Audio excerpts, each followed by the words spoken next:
Hi everyone, very good afternoon. It is extremely a pleasure for us to welcome you all back to this session of Tax Talks by Zentax Clinic. We will get started in another 2 to 3 minutes on this very important discussion, GSTR 9 and 9C beyond the forms. We will get started in 2 to 3 minutes. Thank you for your patience. Thank you. Hi everyone, a very good afternoon to one and all.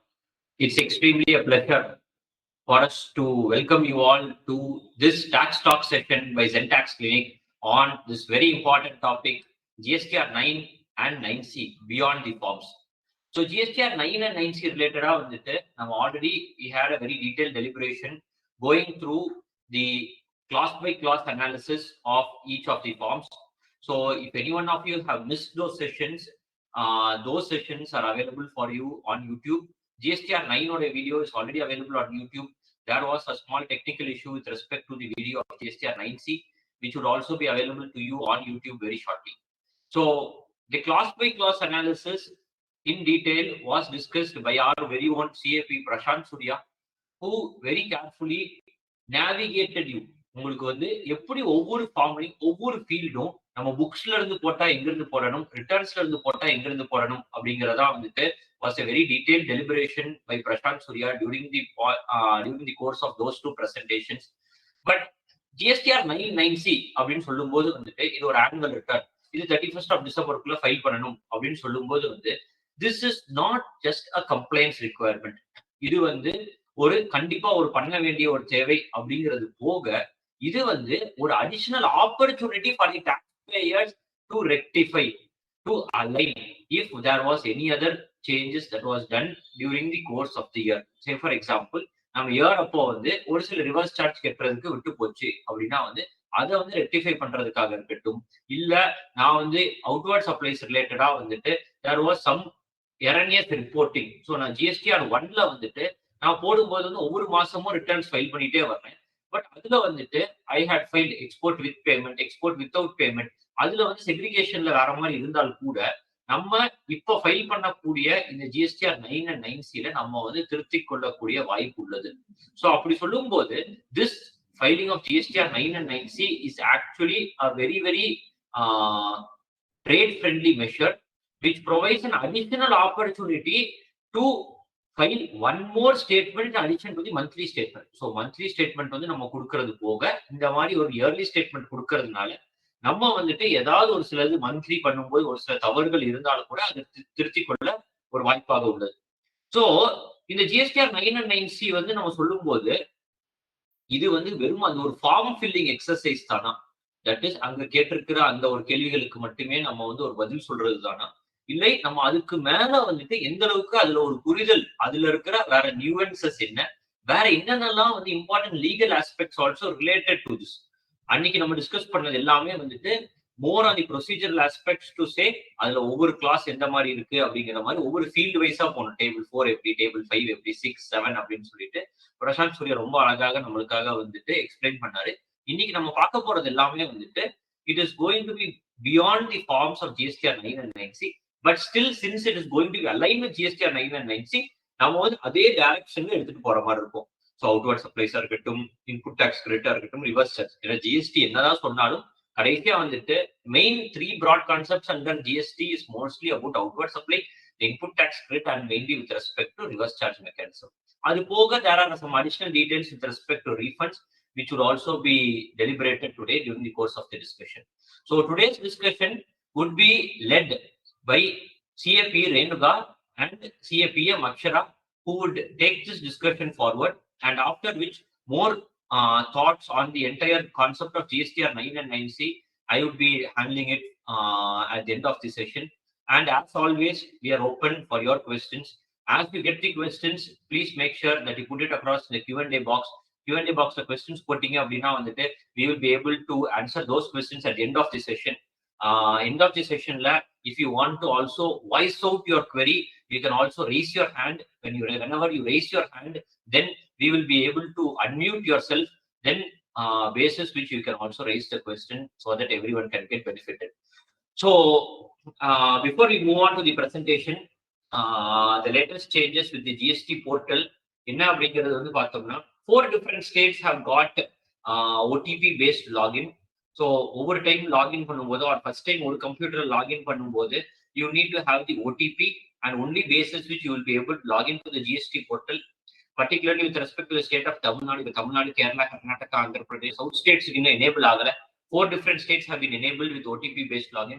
So as you know, Zentax portal provides you a very single unified dashboard for checking of all GST notices. So if you have multiple GST registrations or even a single GST registration, உங்களுக்கு வந்து அந்த கிளையண்ட்டுக்கோ இல்ல உங்களுடைய லாகின்க்கோ உங்களுக்கு GST notice வந்திருக்குதா இல்லையா அப்படிங்கிறதுக்கு ஒவ்வொரு தடவையும் யூசர் நேம் பாஸ்வேர்ட் அடிச்சு நீங்க services, user services, additional notices and orders அப்படிங்கிறது போய் பார்க்க தேவை இல்லாமல் நீங்க டைரக்டா வந்து ஒரு சிங்கிள் கிளிக்ல மல்டிபிள் நோட்டீசஸ் என்னெல்லாம் வந்திருக்குது, அதனுடைய ஆக்ஷனபிள் ஸ்டேட்டஸ், அது ரிப்ளை பண்ணிருக்கீங்களா இல்லையா அப்படிங்கிறது எல்லாமே சென்டாக்ஸ் போர்ட்டல்ல பார்க்கலாம். நவ் இந்த ஓடிபி பேஸ்ட் லாகின் வந்தாலும் கூட ஒன் டைம் மட்டும்தான் அந்த ஓடிபி இந்த போர்ட்டல்ல போட வேண்டியிருக்கும். Again and again you will be not having to enter that OTP paste process at all. So more such features are coming up. Due date dashboard அப்படிங்கிறது வந்துட்டு இப்போ வந்து ஒரு டேபிள் மாதிரி ஃபார்மேட்ல இருக்குது. இனிமேல்ல இருந்து வந்துட்டு once the next update is now being released you will get it in a calendar view. So calendar வியூல வந்து உங்களுக்கு ஒரு டியூ டேட் டேஷ்போர்ட் வர்றதுனால what will be the advantages, இந்த வாரத்துல என்னென்ன கேசஸ் நான் ஹேண்டில் பண்ண வேண்டியிருக்கு அப்படிங்கிற ஒரு very specific clarity and visibility will also be made available. So more such features are getting added to the Zentax portal. If you have still not yet explored the features of Zentax portal, do get in touch with us. Our admin will be able to handhold you. உங்களுக்கு டேரக்டா ஒரு கால் set பண்ணி they will be able to handhold you to experience and explore the various features of Zentax portal. So now it's not before it gets late, let us hand over the session to the most important speakers of today, CAP Renuga and CAPM Akshara. So first of it, we will have the session from CAP Renuga. Renuga, over to you, please. Yes, sir. Yes, sir. Good afternoon, honored all present here. இன்னைக்கு நம்ம பார்க்க போற topic வந்து GSTR 9 and 9C beyond the forms. Sir வந்துட்டு ரொம்ப அழகா பிரீஃபா ஒரு intro கொடுத்திருந்தாங்க. பட் கரெக்ட், நம்ம அதுதான் இங்க பார்க்க போறோம். இதுல வந்துட்டு ஓகே, நம்ம வந்து ஆல்ரெடி லாஸ்ட் ஒரு 2 வெபினார்ஸ் எடுத்திருந்தோம் GSTR 9 and 9C பத்தி. மிஸ்டர் சூர்யா வந்து ரொம்ப நல்லாவே எக்ஸ்பிளைன் பண்ணியிருந்தாங்க. ஓகே, இப்போ வந்து beyond the forms GSTR 9 9C அப்படின்னா எல்லாருமே நினைச்சிருக்கலாம், ஓகே 9 9C தான் annual return, beyond the forms அப்படிங்கும் போது அதுல என்ன இருக்கும் அப்படின்னு. ஸோ வந்து இப்போ நம்ம வந்து 9 and 9C அப்படின்னாலே என்ன அப்படின்னா, ஓகே நம்ம வந்து ஓகே அந்த ஃபார்ம் வந்து ஃபில்அப் பண்ணி ஃபைல் பண்றோம். அது வந்து நம்ம ஆல்ரெடி சொல்லிட்டோம். So as we all know, இப்போ வந்துட்டு before filling the forms what and all we need to check, அதுதான் நம்ம இப்போ வந்து பார்க்க போறோம். மேஜரா இந்த வெபினார் ஃபுல்லாவே பார்க்க போறது வந்து what and all we need to check before filing the forms GSTR 9 and 9C. இப்போ இதுல பாத்தீங்க அப்படின்னா வந்துட்டு ஒரு விஷயம் பண்ணும்போதே நம்ம வந்து 2 விஷயம் யோசிக்கணும். ஓகே, ஃபர்ஸ்ட் நம்ம வந்து எதுக்காக அதை பண்றோம், இன்னொன்று வந்துட்டு அதை எப்படி பண்ணணும் அப்படிங்கிறது. அதுதான் ஃபுல்லாவே இந்த வெபினார் ஃபுல்லாவே ஏன் வந்து இந்த GST ஆடிட் நம்ம பண்ணணும் அப்படிங்கிறதா significance of doing this audit. இப்போ இதுல வந்துட்டு நமக்கு தெரியும், நம்ம வந்து 1 ஃபைல் பண்ணிருப்போம், 3B ஃபைல் பண்ணிருப்போம், நமக்கே தெரியாம நிறைய பொட்டன்ஷியல் எரர்ஸ் வந்து நம்ம பண்ணிருந்துருக்கலாம். ஸோ அது வந்து அப்போ நம்மளால ஐடென்டிஃபை பண்ண முடியாது. ஒன்ஸ் அண்ட் ஃபைனல் இப்போ பாத்தீங்கன்னா இப்போ 9 and 9C நம்ம ஃபினான்ஷியல் இயர் 2023க்கு ஃபைல் பண்ணி முடிச்சிட்டோம்னா திருப்பி நம்ம இந்த ஃபினான்ஷியல் இயர் எடுத்து பார்க்கவே மாட்டோம். அன்லஸ் அண்ட் அன்டில் ஏதாவது ஒரு டிபார்ட்மெண்ட்ல இருந்து நோட்டீஸ் வர வரைக்கும் நம்ம திருப்பி இதை பார்க்கவே போறது கிடையாது. அடுத்தடுத்த இயரோட ரிட்டர்ன்ஸ் அந்த மாதிரி பார்த்துட்டு போயிடுவோம்.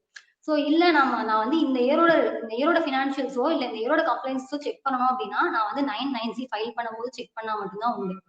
ஸோ அதை செக் பண்றதுக்காக ஒரு விஷயம் தான் ஒண்ணு வந்து அப்படி செக் பண்ணாதான் நம்ம செக் பண்ணுவோம். ஸோ அதுக்காக இன்னொன்னு வந்து பாத்தீங்க அப்படின்னா, இப்போ since we are into handling GST litigation notices, நம்மளோட நிறைய இப்போ வந்து நோட்டீசஸ் பாக்குறோம். அதுல வந்து என்னென்ன டிஃபெக்ட்ஸ் எல்லாம் இருக்கு, என்னென்ன இஷ்யூஸ் எல்லாம் இருக்கு அப்படின்னு சொல்லிட்டு ஒரு லாஸ்ட் 1 இயராவே வந்துட்டு we are getting many notices with crores and crores of demands.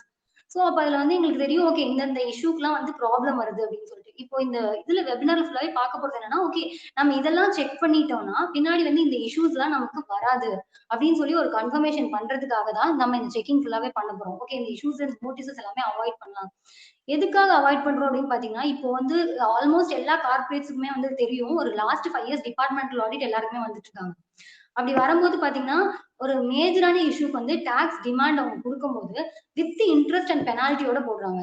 இப்போ ஃபார் எக்ஸாம்பிள் 1718 இஷ்யூ இருக்கு, அதுக்கு வந்துட்டு ஒரு டிமாண்ட் இருக்கு அப்படின்னு பார்த்தோம்னா, இப்போ அந்த டிமாண்ட் வந்து 1 lakh தான் இருக்கும். பட் ஆனா அதுக்கு வந்து அவங்க இன்ட்ரெஸ்ட் போடும்போது 18% per annumல வந்து அவங்க இன்ட்ரெஸ்ட் போடுவாங்க. அப்படி பார்த்தா 5 இயர்ஸ்க்கு வந்துட்டு almost 90% of the tax amount வந்து நம்ம இன்ட்ரெஸ்டாவே பே பண்ற மாதிரி இருக்கு. So why this much liability வந்து நம்ம எதுக்காக நம்ம எடுத்துக்கணும் அப்படிங்கிறதுக்காக நம்ம இப்போ செக் பண்றோம். ரெண்டாவது addition to that penalty impose பண்றாங்க. ஸோ பெனால்ட்டியுமே வந்து ஹியூஜ் பெனால்ட்டி இம்போஸ் பண்றதுக்கான சான்சஸ் வந்து ஜாஸ்தியா இருக்கு. ஸோ இந்த பெனால்ட்டி அண்ட் இன்ட்ரெஸ்ட் அவாய்ட் பண்றதுக்காக நம்ம இந்த நியூஆன்சஸ்லாம் செக் பண்ணி இப்பயே ரிகன்சில் பண்ணி வச்சுட்டோம் அப்படின்னா வந்துட்டு நமக்கு பின்னாடி வந்து ஃபியூச்சர்ல வந்துட்டு இன்கேஸ் நோட்டீஸ் வந்தா கூட நமக்கு வந்து அது ஓகே நம்ம அதை எப்படி ஹேண்டில் பண்ணணும் அப்படிங்கிறது நமக்கு தெரியும். இப்போ இதுல பாத்தீங்கன்னா ஃபர்ஸ்ட் என்ன இப்போ வந்து ஏன் செக் பண்ணணும் அப்படிங்கறத பத்தி பாத்துட்டோம். இப்போ என்ன செக் பண்ணணும்? Key aspects of GST audit எதெல்லாம் செக் பண்றோம், அதுக்கப்புறம் இதை எப்படி செக் பண்றோம் அப்படிங்கறத அப்கமிங் ஸ்லைட்ஸ்ல பார்க்கலாம். இப்போ கீ ஆஸ்பெக்ட்ஸ்ல பார்த்தோம் அப்படின்னா ஃபர்ஸ்ட் வெரிஃபிகேஷன் ஆஃப் ரிட்டர்ன்ஸ். இப்போ நம்ம ஃபினான்ஷியல்ஸ்னே எடுத்துக்கிட்டோம்னா 2 இது பண்ணுவோம். ஒன்னு வந்துட்டு ஆடிட்டட் ஃபினான்ஷியல் ஸ்டேட்மெண்ட்ஸ் இருக்கும், இன்னொன்னு வந்துட்டு நம்ம யூஸ்வலா ஃபைல் பண்ண ஜிஎஸ்டி ரிட்டர்ன்ஸ் இருக்கும். ரெண்டுத்துக்குமே கண்டிப்பா ஒரு கன்சிஸ்டன்சி இருக்கணும். இதுல ஒரு ஃபிகர் அதுல ஒரு ஃபிகர் இருக்கும்போது again it will raise question. So okay எதனால அந்த டிஃபரன்ஸ் வருது அப்படின்னு சொல்லிட்டு. ஸோ கண்டிப்பா வந்துட்டு consistency we have to maintain, அதை நம்ம செக் பண்ணணும். Next input tax credit. நிறைய பேருக்கு வந்து ஐடிசி என்ன ஆகுது அப்படின்னா வந்துட்டு எலிஜிபிலிட்டி இருக்கா இல்லையா, இதெல்லாம் வந்து பிளாக்டு, இதெல்லாம் வந்து இன்எலிஜிபிள் அப்படின்னு தெரியாம நம்ம எடுத்துறோம். ஸோ இப்போ அதை வந்துட்டு எப்படி இதை வந்து ரெக்டிஃபை பண்ணலாம், ஆனுவல் ரிட்டர்ன் ஃபைல் பண்ணும்போது எந்தெந்த செக்ஷன்ஸ்லாம் நம்ம செக் பண்ணா ஓகே நம்ம எலிஜிபிலிட்டி வந்து பாத்துக்கலாம், அக்யூரசி வந்து நம்ம கிளைம் பண்ண கிரெடிட்டோட அக்யூரசி எந்த லெவல்ல இருக்கு அப்படிங்கறத நம்ம நெக்ஸ்ட் செக் பண்ணணும். நெக்ஸ்ட் பாத்தீங்கன்னா சேல்ஸ். இப்போ வந்து பிசினஸ்னாலே யூஸ்வலாவே 3 ஆஸ்பெக்ட் கண்டிப்பா இருக்கும். சேல்ஸ், இன்னொன்று வந்து பர்ச்சேஸ், ஒன்று வந்து எக்ஸ்பென்சஸ். இது மூணுமே நம்ம வெரிஃபை பண்ற மாதிரி தான் இருக்கும். இப்போ சேல்ஸ் டேட்டா பொறுத்த வரைக்கும் நம்ம அதுக்கு வந்து டாக்ஸ் லைபிலிட்டி டிஸ்சார்ஜ் பண்ணும்போது வேரியஸ் ரேட்ஸ்ல வந்து டாக்ஸ் இருக்கும். ஸோ அதுல வந்து நம்ம கரெக்டான நம்மளோட ப்ராடக்ட்டுக்குள்ள டாக்ஸ் ரேட் தான் நம்ம வந்து டிஸ்சார்ஜ் பண்றோமா அப்படிங்கிறது. இன்னொன்று வந்து கம்ப்ளைண்ட்ஸ். இப்போ ஜிஎஸ்டி ரூல்ஸ் வந்து பாத்தீங்க அப்படின்னா வந்துட்டு இருக்கும். 1 வந்து இந்த ரேட்டுக்குள்ள ஃபைல் பண்ணணும், 3B இந்த ரேட்டுக்குள்ள ஃபைல் பண்ணணும், 990 இந்த ரேட்டுக்குள்ள ஃபைல் பண்ணணும். ஸோ அது எல்லாமே அப்ராப்ரியேட்டா அந்தந்த டேட்குள்ள தான் ஃபைல் இருக்கா, அப்ராப்ரியேட்டா அந்தந்த செக்ஷன் படி தான் நம்ம ஃபைல் பண்ணிருக்கோமா, அந்த செக்ஷன்ல இருக்க கம்ப்ளைண்ட்ஸ் எல்லாமே நம்ம ஃபாலோ பண்றோமா, அது இன்னொன்று. இன்னொன்று வந்து ரெக்கார்ட் கீப்பிங். இப்போ நம்ம வந்து ரிட்டர்ன்ஸ் ஃபைல் பண்ணிட்டா மட்டும் பார்த்தாது, பின்னாடி டிபார்ட்மெண்ட்ல இருந்து என்ன எக்ஸ்பெக்ட் பண்றாங்க அப்படின்னா அதுக்கு எல்லாத்துக்குமே உங்கள்கிட்ட பேக் ரெக்கார்ட்ஸ் இருக்கா அப்படிங்கறது அவங்களோட கொஸ்டினே. ஸோ ரெக்கார்ட்ஸ் இல்லை அப்படின்னாலே வந்துட்டு அது வந்து ஃபேக் நம்பர்ஸ் அப்படிங்கிற மாதிரி அவங்க ஃபீல் பண்றாங்க. ஸோ வந்து நம்மள்ட்ட ரெக்கார்ட்ஸ் கண்டிப்பா இருக்கணும். இப்போ கீ ஏரியாஸ். இப்போ நம்ம பார்த்துட்டோம் என்னென்ன ஆஸ்பெக்ட்ஸ் செக் பண்ணணும்னு பார்த்துட்டோம். இதுக்குள்ள வந்துட்டு எவ்வளவு வந்து இப்போ டெப்தா செக் பண்ணலாம் அப்படிங்கறது பார்க்க போறோம். இதுல வந்து நான் ஸ்டார்ட் பண்றதுக்கு முன்னாடி ஒரு விஷயம் நான் சொல்லிடுறேன். இதுல வந்து நாங்க இது வந்து ஃபுல்லாவே ஒரு செக்லிஸ்ட் தான். அந்த வெபினார் ஃபுல்லாவே நம்ம ஜிஎஸ்டி ரிட்டர்ன்ஸ் ஃபைல் பண்றதுக்கு முன்னாடி என்னென்ன செக் பண்ணணும் அப்படிங்கிற ஒரு செக்லிஸ்ட். இப்போ இன்கேஸ் வந்து இதுல வந்து எந்தெந்த செக்ஷன் எல்லாம் கம்பைல் பண்ணணும் அப்படிங்கறத நாங்க சொல்லிடுவோம். இன்கேஸ் அந்த செக்ஷனோ அந்த ரூலோ டெப்தா வந்து இந்த வெபினார்ல எங்களால சொல்ல முடியாது. ஏன்னா வந்து பிகாஸ் ஆஃப் டைம் கன்ஸ்ட்ரெயின்ட் எங்களால வந்துட்டு, ஏன்னா இது ஒரு 45 மினிட்ஸ் டு 1 hour தான் அந்த வெபினார். ஸோ அதுக்குள்ள எங்களால எல்லா செக்ஷன்ஸ் எல்லா ரூல்ஸும் சொல்ல முடியாது. ஸோ நீங்க வந்து ஏதாவது ஒரு செக்ஷனோ ஏதாவது ஒரு ரூலோ ஓகே இன்டெப்தா எங்களுக்கு இது தெரிஞ்சுக்கணும், இதை வந்து நீங்க நெக்ஸ்ட் வெபினார்ல எடுங்க அப்படின்னு சொல்லிட்டு நீங்க Q&A பாக்ஸ்ல போட்டீங்க அப்படின்னா definitely we will consider the topic for the upcoming webinars. So in case ஏதாவது டவுட் இருந்தது அதை பத்தி உங்களுக்கு டெப்தான நாலேஜ் வேணும்னா நீங்க கண்டிப்பா வந்துட்டு Q&A பாக்ஸ்ல போடலாம். ஓகே, இப்போ coming to the topic. First thing வந்து ரெவென்யூ ரெகன்சிலேஷன். இப்போ நமக்கு வந்து எல்லாருக்குமே தெரியும் GSTR 9C அப்படிங்கிறது வந்துட்டு ஒரு reconciliation statement with audited financial statements. அதாவது நம்ம ஜிஎஸ்டி ரிட்டர்ன்ஸ்ல என்ன டர்ன் ஓவர் கொடுத்துருக்கோமோ ஆடிட்டட் ஃபினான்ஷியல்ஸ்ல கொடுத்துருக்க டர்ன் ஓவர் எக்ஸாக்டா மேட்ச் ஆகும். சப்போஸ் என்னன்னா இப்போ 5 crores மேல இருக்கவங்களுக்கு தான் 9C அப்ளிகபிளா இருக்கும், 5 crores கீழ இருக்கவங்களுக்கு 9C அப்ளிகபிளா இருக்காது. பட் ஆனா அப்படியே அப்ளிகபிளா இல்லைன்னா கூட நீங்க வந்து ஆடிட்டட் ஃபினான்ஷியல் ஸ்டேட்மெண்ட்ஸோட டர்ன் ஓவர் வந்து சேல்ஸ் டர்ன் ஓவரோட மேட்ச் பண்ணி வெரிஃபை பண்றது இட்ஸ் வெரி குட். ஏன்னா வந்து பின்னாடி வந்து கண்டிப்பா வந்து டிபார்ட்மெண்ட்ல இருந்து கொஸ்டின் வரும். நீங்க 9C ஃபைல் பண்ணாலும் சரி பண்ணலாலும் சரி 9 ஃபைல் பண்ணும் போதே இதை வந்து செக் பண்ணிக்கோங்க. நம்மளோட ஆடிட்டட் ஃபினான்ஷியல் ஸ்டேட்மெண்ட்ஸ்ல நம்ம என்ன டர்ன் ஓவர் கொடுத்துருக்கோமோ எக்ஸாக்டா அந்த டர்ன் ஓவர் ஜிஎஸ்டி ரிட்டர்ன்ஸ்ல இருக்கணும். இன்கேஸ் இல்ல அப்படின்னா வந்துட்டு எதனால அது இல்ல அப்படிங்கிறதுக்கான டிஃபரன்ஸ் நம்ம ரிகன்சைல் பண்ணிடணும். நெக்ஸ்ட் வந்து ரிட்டர்ன் ரிவ்யூ. ஓகே, ரிட்டர்ன் ரிவ்யூன்னு பார்க்கும்போது நமக்கு வந்துட்டு நமக்கு இப்போ 1 இருக்கு, 3B இருக்கு, 9 இருக்கு, 9C இருக்கு. இப்போ எல்லாத்துலயும் இப்போ 1ல ஒரு டர்ன் ஓவர் கொடுத்துருக்கேன், 3Bல ஒரு டர்ன் ஓவர் இருக்கு, 9ல ஒரு டர்ன் ஓவர் இருக்கு, 9Cல ஒரு டர்ன் ஓவர் இருக்கு. இப்போ மோஸ்டா நாங்க பாக்குற கேஸ்ல நிறைய அந்த மாதிரி இருக்கு. டிபார்ட்மெண்ட்ல என்ன ஆயிடுறாங்கன்னா கன்ஃபியூஸ் ஆயிடுறாங்க ஆக்சுவலி எந்த டர்ன் ஓவர் வந்து கரெக்டான டர்ன் ஓவர் அப்படின்னு சொல்லிட்டு. இப்போ எனக்கு என்னன்னா நான் எல்லாத்துலயும் ஒரே டர்ன் ஓவர் தான் கண்டிப்பா மேண்டேட்டரியா இருக்கணும்னு சொல்ல வரல. ஏன்னா மாறி இருக்கிறதுக்கான சான்சஸ் இருக்கு, பாசிபிலிட்டிஸ் இருக்கு. ஆனா வந்து எதுக்காக மாறி இருக்கு அப்படிங்கிற ரிகன்சிலேஷன் தான் வந்து டிபார்ட்மெண்ட்ல கேட்பாங்க. ஸோ டிபார்ட்மெண்ட்ல வந்து உங்களுக்கு எடுத்தோடனே வந்து இன்ட்ரெஸ்டோ எடுத்தோடனே பெனால்ட்டியோ போட மாட்டாங்க. கண்டிப்பா வந்து அதுக்கு ப்ரியரா ஒரு 4-5 நோட்டீசஸ் இருக்கும், ஒரு 3 to 4 பர்சனல் ஹியரிங்ஸ் இருக்கும், எல்லாமே இருக்கும். ஸோ அந்த டைம்ல நம்ம வந்து கரெக்டா ஜஸ்டிஃபை பண்ணிட்டோம் அப்படின்னாலே அவங்க வந்து ஆர்டர் ட்ரா பண்ணிடுறாங்க. சோ நம்ம வந்து அதுக்காக ஓகே அந்த டைம்ல இப்போ ஒரு 5 இயர்ஸ் கழிச்சு அவங்க வந்து கேக்குறாங்க அப்படின்னா நம்ம 5 இயர்ஸ் பேக் போய் அந்த ரெக்கார்ட்ஸ் எடுக்கிறது ரொம்ப கஷ்டம். சோ இப்போவே இந்த இயருக்குள்ள ரெக்கார்ட்ஸ் நம்ம இப்போவே கம்ப்ளீட்டா எடுத்து ஒரு ஃபோல்டர்ல பண்ணி வச்சிட்டோம் அப்படின்னா பின்னாடி நமக்கு எடுக்கும்போது ரொம்ப ஈஸியா இருக்கும். சோ இப்ப நம்ம பண்ண போறது என்ன அப்படின்னு பாத்தீங்கன்னா 1க்கும் 3Bக்கும் 1க்கும் 3Bக்கும் எதனால மேஜரா டிஃபரன்ஸ் இப்போ 1ல நம்ம கொடுத்துருக்க டர்ன் ஓவரோட 3Bல வந்து ஜாஸ்தியா காமிச்சு ஜாஸ்தியா டாக்ஸ் பே பண்ணிடுறோம் அப்படின்னா அது பிரச்சனையே கிடையாது. இன்கேஸ் நம்ம 1ல காமிச்ச டர்ன் ஓவரோட கம்மியான டர்ன் ஓவர் காமிச்சிருக்கோம் அப்படின்னா வந்துட்டு அப்போதான் வந்து தேர் ரைசஸ் ஓகே நீங்க லயபிலிட்டி கூட டிக்ளேர் பண்ணிருக்கீங்க 1ல பட் 3Bல நீங்க கம்மியா டாக்ஸ் பே பண்ணிருக்கீங்க வாட் இஸ் த ரீசன் அப்படிங்கறது வந்து அவங்க கேட்பாங்க. இது வந்து எதனால பாசிபிலிட்டி இருக்கலாம் அப்படின்னா இப்போ நான் லாஸ்ட் இயர் வந்துட்டு 1ல வந்து ஒரு இன்வாய்ஸ் வந்து நான் அது 1ல குடுக்கறதுக்கு நான் ஒரு இன்வாய்ஸ் வந்து ஃபர்கெட் டு கிவ். ஆனா 3Bல என்ன பண்றேன் அப்படின்னா வந்துட்டு நான் அதை கொடுத்து நான் டாக்ஸ் லைபிலிட்டி டிஸ்சார்ஜ் பண்ணிட்டேன். நான் 1ல குடுக்காதனால என்ன ஆகும் அப்படின்னா நம்மளோட ஆப்போசிட் பார்ட்டிக்கு அது 2Aல ரெஃப்ளெக்ட் ஆகாது. சோ அவங்க என்ன பண்ணுவாங்க அப்படின்னா கால் பண்ணிட்டு ஓகே நீங்க லாஸ்ட் இயர் 1ல வந்து குடுக்க விட்டீங்க. சோ இந்த இயர்ல வந்து எனக்கு அது நீங்க 1ல காமிங்க நான் வந்து கிரெடிட் எடுத்துக்கிறேன். ஏன்னா வந்து உங்களுக்கு ஐடிசி அவைல் பண்றதுக்கு ஃபாலோயிங் இயரோட நவம்பர் 30 வரைக்கும் டைம் இருக்கு. சோ நீங்க இப்ப கொடுங்க நான் எடுத்துக்கிறேன் அப்படின்னு சொல்லும்போது நாம என்ன பண்ணுவோம் நெக்ஸ்ட் இயர்ல அதை 1ல காமிச்சிருவோம். பட் 3Bல காமிக்க மாட்டோம். ஏன் அப்படின்னா லாஸ்ட் இயரே நம்ம 3Bல அதுக்கு டாக்ஸ் டிஸ்சார்ஜ் பண்ணிருக்கோம். சோ இப்போ நம்ம அந்த 3Bல காட்டும் போது நமக்கு அந்த 1க்கும் 3Bக்கும் டிஃபரன்ஸ் இருக்கும். கண்டிப்பா 1ல அதிகமா இருக்கும் 3Bல கம்மியா இருக்கும். சோ அது வந்து இதனாலதான் அந்த டிஃபரன்ஸ் அப்படிங்கறத நம்ம இப்பவே ரீகன்சில் பண்ணி வச்சுக்கலாம். இப்போ நமக்கு தெரியும் இதனாலதான் டிஃபரன்ஸ். பட் ஆஃப்டர் 5 இயர்ஸ் நமக்கு சீரியஸ்லி டோட்டலி மறந்துடும் எதனால அந்த டிஃபரன்ஸ் இருக்குன்றதே. சோ கண்டிப்பா இந்த டிஃபரன்ஸ் வந்துட்டு நீங்க ரீகன்சில் பண்ணி வச்சுக்கோங்க. இந்த டிஃபரன்ஸ் வந்து எப்படி வந்து டிபார்ட்மெண்ட்ல கேக்குறாங்க அப்படிங்கறத நான் சொல்றேன். எப்படி இதோட ரீகன்சிலேஷன் கேக்குறாங்கன்றத நான் சொல்றேன். இப்போ ஜிஎஸ்டிஆர் 9 உள்ள போனீங்க அப்படின்னா வந்துட்டு consolidated GSTR 1 summary and consolidated GSTR 3B summary நம்மளால 2 ஸ்டேட்மெண்ட் டவுன்லோட் பண்ண முடியும். அதை டவுன்லோட் பண்ணிட்டு அந்த 1ல இருக்க B2B figure plus B2C figure minus credit note plus debit notes இது எல்லாத்தையும் ஆட் பண்ணி ஒரு ஃபிகர் வரும். பிளஸ் ஜிஎஸ்டிஆர் 3Bல நீங்க ஒரு ஃபிகர் காமிச்சு டாக்ஸ் லைபிலிட்டி டிஸ்சார்ஜ் பண்ணிருப்பீங்க. இது ரெண்டையும் போட்டு அதோட டிஃபரன்ஸ் வந்து ரிகன்சில் பண்ணி காட்டணும். அதோட டிஃபரன்ஸ் 0 அப்படின்னு நீங்க காட்டினீங்கன்னா மட்டும்தான் they will get satisfied. அப்படி இல்ல ஏதாவது ஒரு டிஃபரன்ஸ் அமௌண்ட் இருந்துச்சுன்னா இப்போ நான் சொன்ன மாதிரி ஏதாவது பிராக்டிகல் டிஃபிகல்டிஸ்னால ஏதாவது ஒரு டிஃபரன்ஸ் வரலாம். சோ அது மாதிரி வந்தது அப்படின்னா அந்த டிஃபரன்ஸ் நீங்க சொன்னீங்க அப்படின்னா okay they will accept. So இதுதான் வந்துட்டு ரிட்டர்ன்ஸ் பொறுத்த வரைக்கும் நம்ம பார்க்க வேண்டியது. இதுல வந்து இன்னொன்னு இருக்கு. இப்போ ஜிஎஸ்டி போர்ட்டல்ல பாத்தீங்கன்னா டாக்ஸ் லயபிலிட்டிஸ் அண்ட் கம்பேரிசன் ஷீட்னு நம்ம ஒண்ணு செக் பண்ணலாம். அதுல பாத்தீங்கன்னா அதுல வந்து டாக்ஸபிள் வேல்யூ வராது. வெறும் டாக்ஸ் மட்டும் வரும். பட் அதுல நம்ம வந்து ஈஸியா செக் பண்ணிக்கலாம். ஓகே டாக்ஸ்லயே டிஃபரன்ஸ் இருக்கா இல்லையா அப்படின்னு சொல்லிட்டு 1-3Bக்கா இருக்கட்டும் 3B-2Aக்கா இருக்கட்டும் அது வந்து டாக்ஸ் லயபிலிட்டி அண்ட் கம்பேரிசன் ஷீட்லயே வந்து we can check. நெக்ஸ்ட் வந்து பாத்தீங்கன்னா அவுட்வர்ட் சப்ளை பொறுத்த வரைக்கும் டாக்ஸபிள் அவுட்வர்ட் சப்ளை இருக்கும் நான் டாக்ஸபிள் அவுட்வர்ட் சப்ளை இருக்கும். டாக்ஸபிள் அவுட்வர்ட் சப்ளை வந்துட்டு இப்போ நமக்கு டாக்ஸபிள் அவுட்வர்ட் சப்ளைக்கு ஒரு ஹெச்எஸ்என் கோட் இருக்கும். கரெக்ட்டுங்களா? ஒரு ப்ராடக்ட்க்கு ஒரு ஹெச்எஸ்என் கோட் இருக்கும். டிபார்ட்மெண்ட்ல இருந்து நாங்க பாக்குற ஒரு நோட்டீஸ்ல என்ன ஒரு இஷ்யூ இருக்கு அப்படின்னு பாத்தீங்கன்னா நீங்க பண்ற ப்ராடக்ட்டுக்கு இது வந்து கரெக்டான ஹெச்எஸ்என் கோட் இல்ல. இந்த ஹெச்எஸ்என் கோடுக்கு இது கரெக்டான ஜிஎஸ்டி ரேட் இல்ல. சோ வந்து நீங்க வந்து கம்மியான ரேட்ல வந்து நீங்க டாக்ஸ் டிஸ்சார்ஜ் பண்ணிட்டு இருக்கீங்க. சோ வந்து நீங்க டிஃபரன்ஸ் அமௌண்ட் எனக்கு பே பண்ணுங்க அப்படிங்கிற மாதிரி நிறைய நோட்டீசஸ் வருது. சோ நம்ம பார்க்க போறது என்ன அப்படின்னு பாத்தீங்கன்னா இதுல வந்து கரெக்டான ப்ராடக்ட்டுக்கு லேட்டஸ்டான ஹெச்எஸ்என் கோட்ஸ் வித் ரேட்ஸ் அந்த டாக்குமெண்டோட நம்மளோட ப்ராடக்டோட ஹெச்எஸ்என் தான் நம்ம கரெக்டா கொடுத்துருக்கோமா அதோட ரேட்ஸ் தான். ஏன்னா வந்து டிஃப்ரெண்ட் ரேட்ஸ்ல பார்ப்போம் 5% இருக்கும் 12% இருக்கும் 18% இருக்கும். ஏதாவது ஒன்று நம்ம மாத்தி இன்கேஸ் நம்ம பே பண்ணிடுவோம் அப்படின்னா வந்துட்டு அதோட லயபிலிட்டி டிஃபரன்ஸ் வந்து ரொம்ப ஹியூஜா இருக்கும். சோ அதை நம்ம செக் பண்ணிக்கணும். செகண்ட் வந்து நான் டாக்ஸபிள் அவுட்வர்ட் சப்ளை பொறுத்த வரைக்கும் நம்ம வந்து இதுதான் டாக்ஸ் கிடையாதுல்ல. சோ வந்து டாக்ஸ் எஃபெக்ட் இல்ல அப்படின்னு சொல்லிட்டு நம்ம பெருசா இந்த ஏரியால கான்சென்ட்ரேட் பண்றது இல்ல. பட் ஆனா இந்த இதுவுமே நம்ம கரெக்டா அதாவது எக்ஸம்ப்டட் டர்ன் ஓவர் நம்ம புக்ல என்ன ரெக்கார்ட்ஸ்ல கொடுத்துருக்கோமோ அதுதான் நம்ம ரிட்டர்ன்ஸ்ல கொடுத்துருக்கோம்.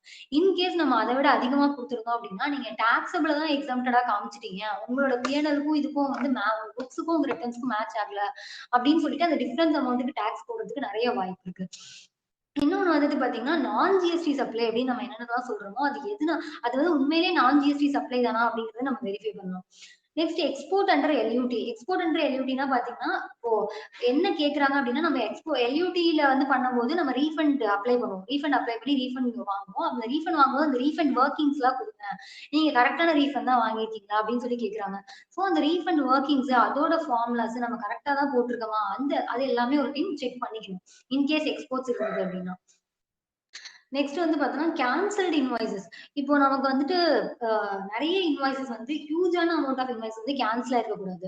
ஏன் அப்படின்னு கேக்குறீங்கன்னா கேன்சல் ஆயிருந்தது அப்படின்னா வந்துட்டு நார்மலா கேன்சல் ஆகலாம். அது பிரச்சனை இல்ல. கேன்சல் ஆகும் அதுக்கு வாய்ப்பு இருக்கு. இப்போ கேன்சலே ஆகக்கூடாது அப்படின்னா வந்துட்டு ரொம்ப நெறைய கேன்சல்ட் இன்வாய்ஸஸ் இருக்குன்னா டிபார்ட்மெண்ட்ல இருந்து இல்ல நீங்க வந்து கேன்சல் பண்ணிட்டு சேல்ஸ் ஒமிட் பண்ணி டாக்ஸ் எவேட் பண்றதுக்காக பண்றீங்க அப்படின்றது அவங்களோட ஒரு தாட். ஸோ கேன்சல்ட் இன்வாய்ஸஸ் இருந்தா கூட அது எதனால கேன்சல் ஆயிருக்கு அப்படிங்கிற ரெகன்சிலேஷனை நம்ம இப்போவே போட்டு வச்சுக்கலாம். போட்டு ஒரு ஷீட்ல வச்சுட்டோம். ஓகே இதனால தான் இந்த இன்வாய்ஸ் கேன்சல் ஆயிருக்கு. அப்போவே கேன்சல் பண்ணும்போதே நம்ம இந்த லிஸ்ட் எடுத்துட்டோம்னா இது ரொம்ப நல்லது. நெக்ஸ்ட் வந்து இன்வாய்ஸ் அண்ட் இவேபிள். எல்லா நோட்டீஸ்லயுமே மோஸ்ட்லி வந்துட்டு இன்வாய்ஸ் அண்ட் இவேபிள் வந்து இப்போ நம்ம ரீசெண்டா நிறைய பாக்குறோம்.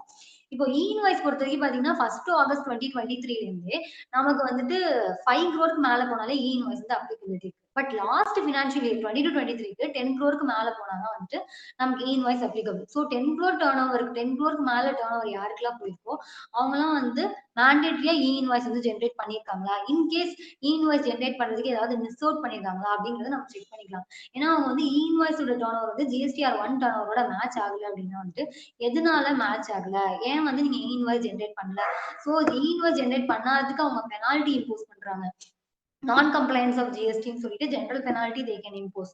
ஸோ அது மேண்டேட்டரியா செக் பண்ணணும். இன்னொன்று வந்து இவேபிள் பார்த்தோம்னா ஆஸ் வி ஆல் நோ இன்டர்ஸ்டேட்னு பார்க்கும்போது எபோவ் 50,000னா இவேபிள் போடணும். இன்ட்ராஸ்டேட்னு பார்க்கும்போது எபோவ் 1 lakh நம்ம கண்டிப்பா இவேபிள் போடணும். இவேபிள் வந்து யார் வந்து கூட்ஸ் மூவ்மெண்ட் இனிஷியேட் பண்றாங்களோ அவங்க தான் இவேபிள் போடணும். இவேபிளுமே நம்ம கூட்ஸ் ஒருத்தரையும் மூவ் பண்ணும்போது இவேபிள் கண்டிப்பா போட்டிருக்கோமா, இன்கேஸ் இவேபிள் போட்டதை கேன்சல் பண்ணிருக்கோமான்னு செக் பண்ணணும். கேன்சலேஷன் ஆஃப் இவேபிள்ஸ் நிறைய இருக்கக்கூடாது, கம்மியா தான் இருக்கணும். அந்த கம்மியா இருக்கிற பில்ஸ்க்குமே நமக்கு அப்ராப்ரியேட்டா ரீசன் இருக்கணும். ஓகே நான் இதனாலதான் இந்த இவேபிள கேன்சல் பண்ணேன் அப்படிங்கிறதுக்கான ரீசன் இருக்கணும். நெக்ஸ்ட் வந்து பாத்தீங்கன்னா அசெட் சேல். இப்போ நம்ம வந்து ஏதாவது ஒரு அசெட்ஸ் வந்து அந்த இயர்ல சேல் பண்றோம் அப்படின்னா அதுக்கு வந்து நம்ம காமிச்சேன்னா நம்ம யூஸ்வலா என்ன பண்ணுவோம்னா ரிட்டர்ன்ஸ் ஃபைல் பண்ணும்போது ஓகே சேல்ஸ் காமிச்சிட்டோமா, ஓகே இன்வார்ட்ல வந்து பர்ச்சேஸ் காமிச்சிட்டோமா, ஓகே ஃபைன் அப்படின்னு தான் போயிருமே தவிர இந்த மாதிரி நம்ம அசெட் சேல் பண்ணிருக்கோமா இல்லையா அப்படிங்கறத அவங்க புக்ஸ்ல வாங்கிட்டு நீங்க இந்த மாதிரி அசெட் சேல் பண்ணிருக்கீங்களா, இதுக்கு ஜிஎஸ்டி டிஸ்சார்ஜ் பண்ணிருக்கோமா அப்படிங்கறத ஒரு டைம் கண்டிப்பா செக் பண்ணிக்கணும். இன்னொன்று வந்து எக்ஸ்பென்சஸ் அண்ட் அதர் இன்கம். இப்போ வந்து பிஎன்எல் அக்கௌண்ட்ல பாத்தீங்க அப்படின்னா வந்து இப்போ எப்படின்னா வந்துட்டு டிபார்ட்மெண்ட்ல இருந்து பார்க்கும்போது பிஎன்எல்ல வந்து ஃபேஸ் ஆஃப் த பிஎன்எல்ல வந்துட்டு என்னென்ன வந்து நம்மள்ட்ட இதுக்கு எக்ஸ்பென்சஸ் இருக்கு, என்னென்ன இன்கம் இருக்கு அப்படின்னு அதை பார்த்து அப்படியே ஃபுல்லா நோட்டீஸ் கொடுத்துறாங்க.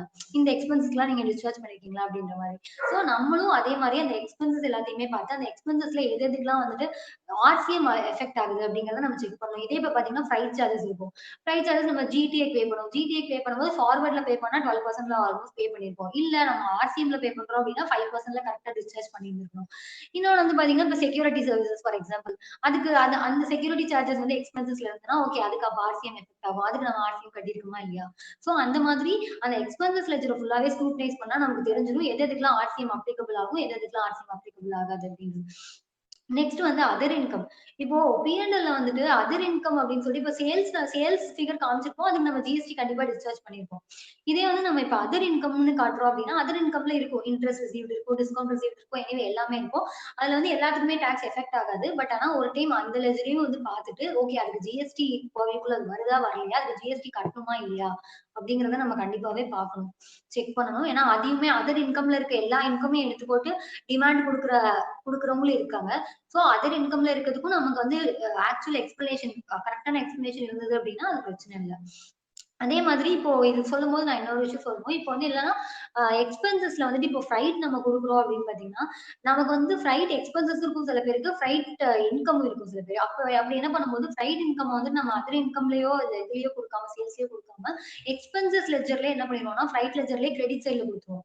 சோ நம்ம எக்ஸ்பென்சஸ் லெட்ஜரோட கிரெடிட் சைடையும் ஒரு தடவை பார்த்துக்கணும். ஓகே அது வந்து அதுல ஏதாவது நம்ம இன்கம் புக் பண்ணிருக்கோமா அப்படிங்கறதையும் நம்ம செக் பண்ணிடணும். நெக்ஸ்ட் பாத்தீங்கன்னா goods sent to job work. இப்போ நமக்கு வந்துட்டு ஜாப் ஒர்க்குக்கு இப்போ யூஸ்வலா அது மேனுஃபேக்சரிங் இண்டஸ்ட்ரியில் யூஸ் ஆகும். இப்போ நம்ம வந்து ஜாப் ஒர்க்குக்கு வந்து ஒரு கூட்ஸ் அனுப்புறோம் அப்படின்னா நமக்கு தெரியும் இன்புட்ஸா இருந்தா வித்தின் 1 இயர்க்குள்ள நமக்கு ரிட்டர்ன் எடுக்கணும்.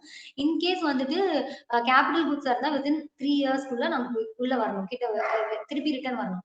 இன்கேஸ் 1 இயர்க்குள்ள வரல, 3 இயர்ஸ்க்குள்ள நம்மள்ட்ட ரிட்டர்ன் வரல அப்படின்னா வந்துட்டு அது சப்ளையா ட்ரீட் பண்ணி அதுக்கு ஜிஎஸ்டி கட்டணும். சோ இன்கேஸ் அது வந்து எப்படி கட்டணும் அப்படின்னா வந்துட்டு 3 இயர்ஸ்க்குள்ள வரல அப்படின்னா எப்போல இருந்து சப்ளையா ட்ரீட் ஆகும் அப்படின்னு பாத்தீங்கன்னா எப்போ நம்மள்ட்ட இருந்து கூட்ஸ் வெளியே போனச்சோ அப்பல இருந்தே சப்ளையா ட்ரீட் ஆயிடும். சோ அப்ப அதுக்கு இன்ட்ரெஸ்டோட டாக்ஸ் கட்டுற மாதிரி இருக்கும். சோ இந்த கம்ப்ளைண்ட்ஸ் எல்லாம் நம்ம கரெக்டா பண்ணிருக்கோமா அப்படிங்கறது ஒரு டைம் செக் பண்ணிக்கணும். நம்ம ஜாபர் கொடுத்த கூட்ஸ் நம்ம கரெக்டா உள்ள வந்துருச்சா அப்படிங்கறத செக் பண்ணணும். அதுக்கு இன்னொன்னு வந்து ஜாபருக்கு பாத்தீங்கன்னா ஐடிசி 04 அப்படின்னு ஒண்ணு ஃபைல் பண்ணணும். அது நிறைய பேருக்கு ஆக்சுவலி இதை பத்தின அவேர்னஸ் வந்து இல்ல. அப்படியா ஜாபர் பண்ணணும்னா ஐடி 04 ஃபைல் பண்ணணுமா அப்படிங்கிற மாதிரி தான் கேக்குறாங்க. கண்டிப்பா ஐடி 04 ஃபைல் பண்ணணும். அப்படி இல்லைன்னா நான் கம்ப்ளைன்ஸ் சொல்லிட்டு general penalty definitely impose. ITC 04ங்கிறது என்ன அப்படின்னு பாத்தீங்கன்னா ஜாபருக்கு வந்து நம்ம என்ன அவுட்வர்டு போயிருக்கு நமக்கு திருப்பி அது ரிட்டர்ன் எப்போ இன்வர்ட் வந்திருக்கு அப்படிங்கறத ஃபைல் பண்றதோட ஒரு ஸ்டேட்மெண்ட் தான். இன்கேஸ் இந்த ஐடிசி 04 ஃபைல் பண்றது பத்தி ஐடியா இல்லை அப்படின்னா நீங்க கண்டிப்பா சொல்லுங்க. அது வந்து நம்ம ஒரு வெபினாராவே கண்டக்ட் பண்ணிடலாம். நெக்ஸ்ட் வந்து பாத்தீங்கன்னா GST liability and advances. Okay இப்போ வந்து நம்ம கூட்ஸ்க்கு வந்து அட்வான்ஸ் ரிசீவ் பண்ணோம் அப்படின்னா வந்து கண்டிப்பா வந்து டாக்ஸ் எஃபெக்ட் ஆகாது. இன்கேஸ் சர்வீசஸ்க்கு அட்வான்ஸ் ரிசீவ் பண்றோம் அப்படின்னா அது எந்த இயர்ல நம்ம அட்வான்ஸ் ரிசீவ் பண்றோமோ அந்த இயர்லயே நம்ம அதுக்கு வந்து டாக்ஸ் லைபிலிட்டி டிஸ்சார்ஜ் பண்ணணும். இப்போ ஓகே நான் வந்து இந்த இயர்ல எனக்கு அட்வான்ஸ் ரிசீவ் பண்ணிருக்கேன். அந்த இயர்ல நான் வந்து டாக்ஸ் லைபிலிட்டி டிஸ்சார்ஜ் பண்ணிட்டேன் அப்படின்னா அது நெக்ஸ்ட் இயர்ல தான் அதோட சேல் எஃபெக்ட் ஆகும். அப்போ நான் நெக்ஸ்ட் இயர்ல தான் ஜிஎஸ்டிஆர் 1ல நான் சேலா காமிப்பேன். அப்ப நான் சேலா காமிக்கும் போது நான் ப்ரீவியஸ் இயர்ல அட்வான்ஸ்க்கு ஆல்ரெடி டாக்ஸ் பே பண்ணிருக்கேன். சோ அந்த அட்வான்ஸ் வந்து கரெக்டா அட்ஜஸ்ட் பண்ணிருக்காங்களா அப்படிங்கறது we need to verify. இந்த வருஷம் வாங்கின அட்வான்ஸ்க்கு வந்து நம்ம வந்து பே பண்ணிருக்கோமா ஜிஎஸ்டி லைபிலிட்டி அப்ரோப்ரியேட்டா டிஸ்சார்ஜ் பண்ணிருக்கோமா அப்படிங்கறது we need to check. Next point பாத்தீங்கன்னா prior month invoices shown in subsequent months. இது வந்து நடக்கிறதுக்கான சான்சஸ் வந்து இப்போ ரொம்ப கம்மி. பட் முன்னாடி இது நிறைய நடந்திருக்கும். ஏன்னா ஜிஎஸ்டிஆர் 1ல வந்துட்டு நம்ம ஒரு இன்வாய்ஸ் வந்து கொடுத்துருப்போம். பட் ஆனா 3Bல அதை காமிக்க மறந்துருப்போம். அந்த மந்தோட 3Bல அதை காமிக்காம விட்டுருப்போம். இதே சப்சிக்வென்ட் மந்தோட 3Bல அதை காமிச்சு நம்ம டாக்ஸ் பே பண்ணிருப்போம். இதுக்கு என்ன அப்படின்னா வந்துட்டு இப்போ சப்சிக்வென்ட் மந்தோட 3Bல நம்ம அதை காட்டும் போது அது காட்டிட்டு அந்த tax liability electronic cash ledger use பண்ணி நம்ம அதை டிஸ்சார்ஜ் பண்றோம் அந்த டாக்ஸ் அப்படின்னாலே வந்துட்டு நமக்கு அதுக்கு அப்ரோப்ரியேட்டான இன்ட்ரெஸ்ட் வரும். இன்கேஸ் கிரெடிட் லெட்ஜ்ல இருந்து பண்றோம் அப்படின்னா அது பிரச்சனை இல்லை. பட் கேஷ் லெட்ஜ்ல இருந்து பண்ணும்போது அந்த 1 மந்த் இப்போ நான் 1 மந்த் லேப்ஸ் ஆகி அந்த இன்வாய்ஸ் நான் ஃபைல் பண்றேன் அப்படிங்கும்போது அந்த 1 மந்த்க்கு இன்ட்ரெஸ்ட் கண்டிப்பா வந்து பே பண்ற மாதிரி இருக்கும். அதுவும் கம்பைல் பண்ணிருக்காங்களா அப்படிங்கிறது ஒரு செக் பண்ணிக்கலாம். நெக்ஸ்ட் இப்போ இவ்வளவு நேரம் ஓகே அவுட்வர்ட் பார்த்துட்டோம்.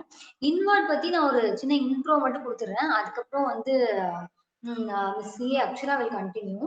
இப்போ நான் வந்து இன்வர்ட் பத்தி என்னன்னா இப்போ ஜிஎஸ்டிஆர் 2B அனாலிசிஸ் மட்டும் நான் சொல்லிடுறேன் எப்படின்னு. இப்போ நமக்கு வந்துட்டு ஜிஎஸ்டிஆர் 9 போனீங்க அப்படின்னா வந்துட்டு டேபிள் 8 சொல்லிட்டு நம்ம டவுன்லோட் பண்ண முடியும். டேபிள் 8 பாத்தீங்கன்னா ஹோல் இயரோட இன்புட்ஸ் வந்து இருக்கும். அதை வந்து 3Bல நம்ம வந்து ஃபிகர்ஸ் 3Bல ஐடிசிங்கிற இடத்துல நம்ம வந்து ஃபுல்லா இன்வாய்ஸஸ் ஏற்றமோட வெறும் ஃபிகர்ஸ் மட்டும் தான் கொடுப்போம். அந்த ஃபிகர்ஸோட நம்ம கம்பேர் பண்ணணும். 280 விட கம்பேர் பண்றப்ப 3Bல நம்ம கம்மியா தான் கிளைம் பண்ணிருந்தோம் அப்படின்னா it's not the problem. In case நம்ம ஜாஸ்தியா கிளைம் பண்ணிட்டோம் அப்படின்னாலே வந்துட்டு நம்ம வந்து ரிவர்ஸ் பண்ற மாதிரி தான் இருக்கும். ஏன்னா வந்துட்டு இப்போ நமக்கு லாஸ்ட் ஒரு 5 இயர்ஸாவே டிபார்ட்மெண்டல் ஆடிட்ல ஒரு நோட்டீஸ்ல கூட எல்லா நோட்டீஸ்லயும் கண்டிப்பா இருக்கிற இஷ்யூ வந்து 3B versus 2A இஷ்யூ. ஏன்னா அப்போலாம் வந்து நமக்கு 2B படிதான் எடுக்கணும் அப்படிங்கிறது கிடையாது. நம்ம ரெக்கார்ட்ஸ்ல என்ன இருக்கோ அதை அப்படியே நம்ம 3Bல எடுத்துருவோம். சோ அதனாலதான் வந்துட்டு அது நம்ம சொல்லும் போதுதான் வந்துட்டு இப்ப கவர்மெண்ட்ல இருந்து ஒரு சர்க்குலர் கொடுத்தாங்க. Circular number 183 and circular number 193. இது வந்து அப் டு 31st 12/2021 வரைக்கும் நம்ம என்ன இன்வாய்ஸஸ் வந்து ஜாஸ்தியா அதாவது 2Bல வராம நம்ம 3Bல எடுத்திருந்தாலும் எதுக்காக அப்படி எடுத்திருக்கோம் அப்படிங்கிற ரீசனோட ஒரு சப்ளையர் சர்டிபிகேட் அட்டாச் பண்ணி நம்ம கொடுத்தோம்னா டிபார்ட்மெண்ட்ல அதை அக்செப்ட் பண்ணிட்டு ஆர்டர் டிராப் பண்றாங்க. இன்கேஸ் 1/1/2022 அப்புறமே ரூல் எப்படி வந்துருச்சு அப்படின்னு பாத்தீங்கன்னா 2Bல என்ன இருக்கோ நம்ம அதான் 3Bல எடுக்கணும். நம்ம எக்ஸஸா எடுத்தோம் அப்படின்னா கண்டிப்பா ரிவர்ஸ் பண்ணணும் அப்படிங்கிற மாதிரி ஒரு சிச்சுவேஷன் வந்துருச்சு. சோ பினான்சியல் இயர் 22-23ல நம்ம ஏதாவது எக்ஸஸா எடுத்துருக்கோம் அப்படின்னா கண்டிப்பா வந்து அது ரிவர்ஸ் பண்ற மாதிரி இருக்கும். இன்னொன்னு வந்து என்னன்னா எந்தெந்த சப்ளையர்ஸ் எல்லாம் ஃபைல் பண்ணல அப்படின்னு சொல்லிட்டு அவங்களுக்கு இன்டிமேட் பண்ணி அவங்களை வந்து நம்ம ஃபைல் பண்ண சொல்லலாம். பட் இப்போ பினான்சியல் இயர் 22-23க்கு முடியாது. ஏன்னா November 30 தான் அவைல்மெண்ட் லாஸ்ட் டேட் ஐடிசி அவைல்மெண்ட். சோ அந்த டேட் முடிஞ்சிருச்சு. சோ இனிமே கோயிங் ஃபார்வர்ட் நம்ம என்ன பண்ணணும் அப்படின்னு பாத்தீங்கன்னா 2Bல என்ன வந்திருக்கோ அதை அப்படியே 3Bல நம்ம கிளைம் பண்ணிட்டு அது இன்எலிஜிபிள் ஐடிசி எல்லாம் விட்டுட்டு என்ன எலிஜிபிள் ஐடிசியோ அதை மட்டும் கிளைம் பண்ணிட்டு ஏன் வரல அப்படிங்கறது நம்ம அந்த சப்ளையருக்கு இன்டிமேட் பண்ணி நெக்ஸ்ட் மந்த் நீங்க ஃபைல் பண்ணுங்க அப்பதான் என்னால எடுக்க முடியும்னு சொல்லிட்டு நெக்ஸ்ட் மந்த்ல அவங்க ஃபைல் பண்ணதுக்கு அப்புறம் நம்ம 2Bல ரெஃப்ளெக்ட் ஆனதுக்கு அப்புறம் தான் நம்ம 3Bல எடுக்கணும். That is the process. That is the actual process the departments also expect. Okay நீங்க இந்த மாதிரி பண்ணாதான் கரெக்ட் அப்படிங்கிறது அவங்களோட பாயிண்ட் ஆஃப் வியூ. இன்னொன்று வந்து பாத்தீங்கன்னா ITC block due to the place of point of sale restrictions. இப்போ வந்து பாயிண்ட் ஆஃப் சேல் பார்த்தோம்னு வச்சுக்கோங்கன்னா இப்போ வந்து நான் வந்து இப்போ தமிழ்நாட்டுல இருக்கேன். தமிழ்நாட்டுல எனக்கு ரெஜிஸ்ட்ரேஷன் இருக்கு. இருக்கு. நான் வந்து ஒரு பிசினஸ் விஷயமா வந்து இப்போ கேரளா போக வேண்டியது இருக்கு. ஸோ நான் கேரளா போயிட்டேன். அங்க போய் நான் ஸ்டே பண்றேன். கண்டிப்பா வந்து நாங்க அங்க கன்சியூமர் ஃபுட் அதுக்கெல்லாம் வந்துட்டு ஐடிசி வந்து பிளாக் தான். அதுக்கு எடுக்க முடியாது. பட் இன்கேஸ் என்னோட அக்காமடேஷனுக்கு என்னால ஐடிசி எடுத்துக்க முடியும். நான் இப்போ அங்க போய் டிராவல் பண்ணி நான் அங்க போயிருக்கேன். அந்த ஹோட்டல்ல போய் நான் ஸ்டே பண்ணும்போது, அங்க வந்து லொகேஷன் ஆஃப் த சப்ளையரும் எனக்கு கேரளா தான். பிளேஸ் ஆஃப் சப்ளையும் கேரளா தான். ஸோ அது வித்தின் த சேம் ஸ்டேட்ங்கிறதுனால எனக்கு இன்ட்ரா ஸ்டேட்டா ட்ரீட் பண்ணி அவங்க சிஜிஎஸ்டி, எஸ்ஜிஎஸ்டி பில்ஸ் தான் எனக்கு குடுப்பாங்க. பட் நான் அதை எடுத்துட்டு வந்து என்னோட தமிழ்நாடு ரெஜிஸ்ட்ரேஷன்ல நான் கிளைம் பண்ணவே முடியாது. இன்கேஸ் எனக்கு கேரளால ரெஜிஸ்ட்ரேஷன் இருந்ததுன்னா நான் அத கிளைம் பண்ணிக்கலாம். அத நான் அந்த ஒரு சிஜிஎஸ்டி, எஸ்ஜிஎஸ்டி பில்ல நான் கொண்டு வந்து நான் வந்து இதுல கிளைம் பண்ணவே முடியாது. என்னோட இதுல ரெஜிஸ்ட்ரேஷன்ல கிளைம் பண்ண முடியாது. It's blocked. அத நீங்க எப்படி செக் பண்ணலாம் அப்படின்னா, அவங்க ஃபைல் பண்ணாலே உங்களுக்கு டேபிள் 8ஏல வந்துரும். டேபிள் 8ஏல பார்த்தீங்கன்னா, ஜிஎஸ்டி காலம்ல வந்துட்டு ஜிஎஸ்டிஎன் வந்துட்டு வேற ஸ்டேட்டோட ஜிஎஸ்டி நம்பர் ஜிஎஸ்டிஎன்னா இருக்கும். ஆனா டாக்ஸ்ல பார்த்தீங்கன்னா, சிஜிஎஸ்டி, எஸ்ஜிஎஸ்டி எஃபெக்ட் ஆயிருக்கும். இந்த மாரி எஃபெக்ட் ஆயிருந்தது அப்படின்னா, அந்த ஐடிசிய நம்ம எடுக்கவே கூடாது. It's block. நெக்ஸ்ட் பாயிண்ட் பாத்தீங்கன்னா ஆர்சிஎம். இப்போ 3பில வந்துட்டு 2பில இப்போ 8ஏலே வந்துட்டு ஒரு காலம் இருக்கும். சப்ளை அட்ராக்ட்ஸ் ரிவர்ஸ் சார்ஜ்னு. அதுல வந்துட்டு நீங்க எஸ்ன்னு குடுத்து பாத்தீங்க அப்படின்னா, உங்களுக்கு தெரியும் என்னென்னலாம் வந்து நம்ம ஆர்சிஎம்ல கட்டணும் அப்படிங்கிறது. அதை விட நம்ம 3பில வந்து கூட ஆர்சிஎம் பே பண்ணியிருந்தோம், எக்ஸஸா பே பண்ணியிருந்தோம் அப்படின்னா ப்ராப்ளமே இல்ல. இன்கேஸ் நம்ம அதை விட கம்மியா பே பண்ணியிருந்தோம் அப்படின்னா, எதனால அப்படிங்கிறதோட டிஃபரன்ஸ் வந்து நம்ம ஸ்க்ரூட்டனைஸ் பண்ணணும். பேலன்ஸ் அமௌண்ட் கட்ட வேண்டியது இருந்தா இப்பவே கட்டிட்டா இட்ஸ் இன்ட்ரெஸ்ட் வந்து ரொம்ப கம்மி. ஸோ இப்போ நீங்க அதை செக் பண்ணும்போதே அதை கட்டிடுறது நல்லது. Next ineligible ITC. ineligible ITC வந்து it's a wide topic actually. Section 17(5) படி எதெல்லாம் ineligible அது எதையுமே நம்ம எடுக்கக்கூடாது. கோயிங் ஃபார்வர்ட் இந்த இன்புட்ல வந்துட்டு என்னென்ன வந்து இன்னும் டெப்தா நம்ம செக் பண்ணணும் அப்படிங்கறத வந்துட்டு miss CA Akshara will explain. Over to you, Akshara.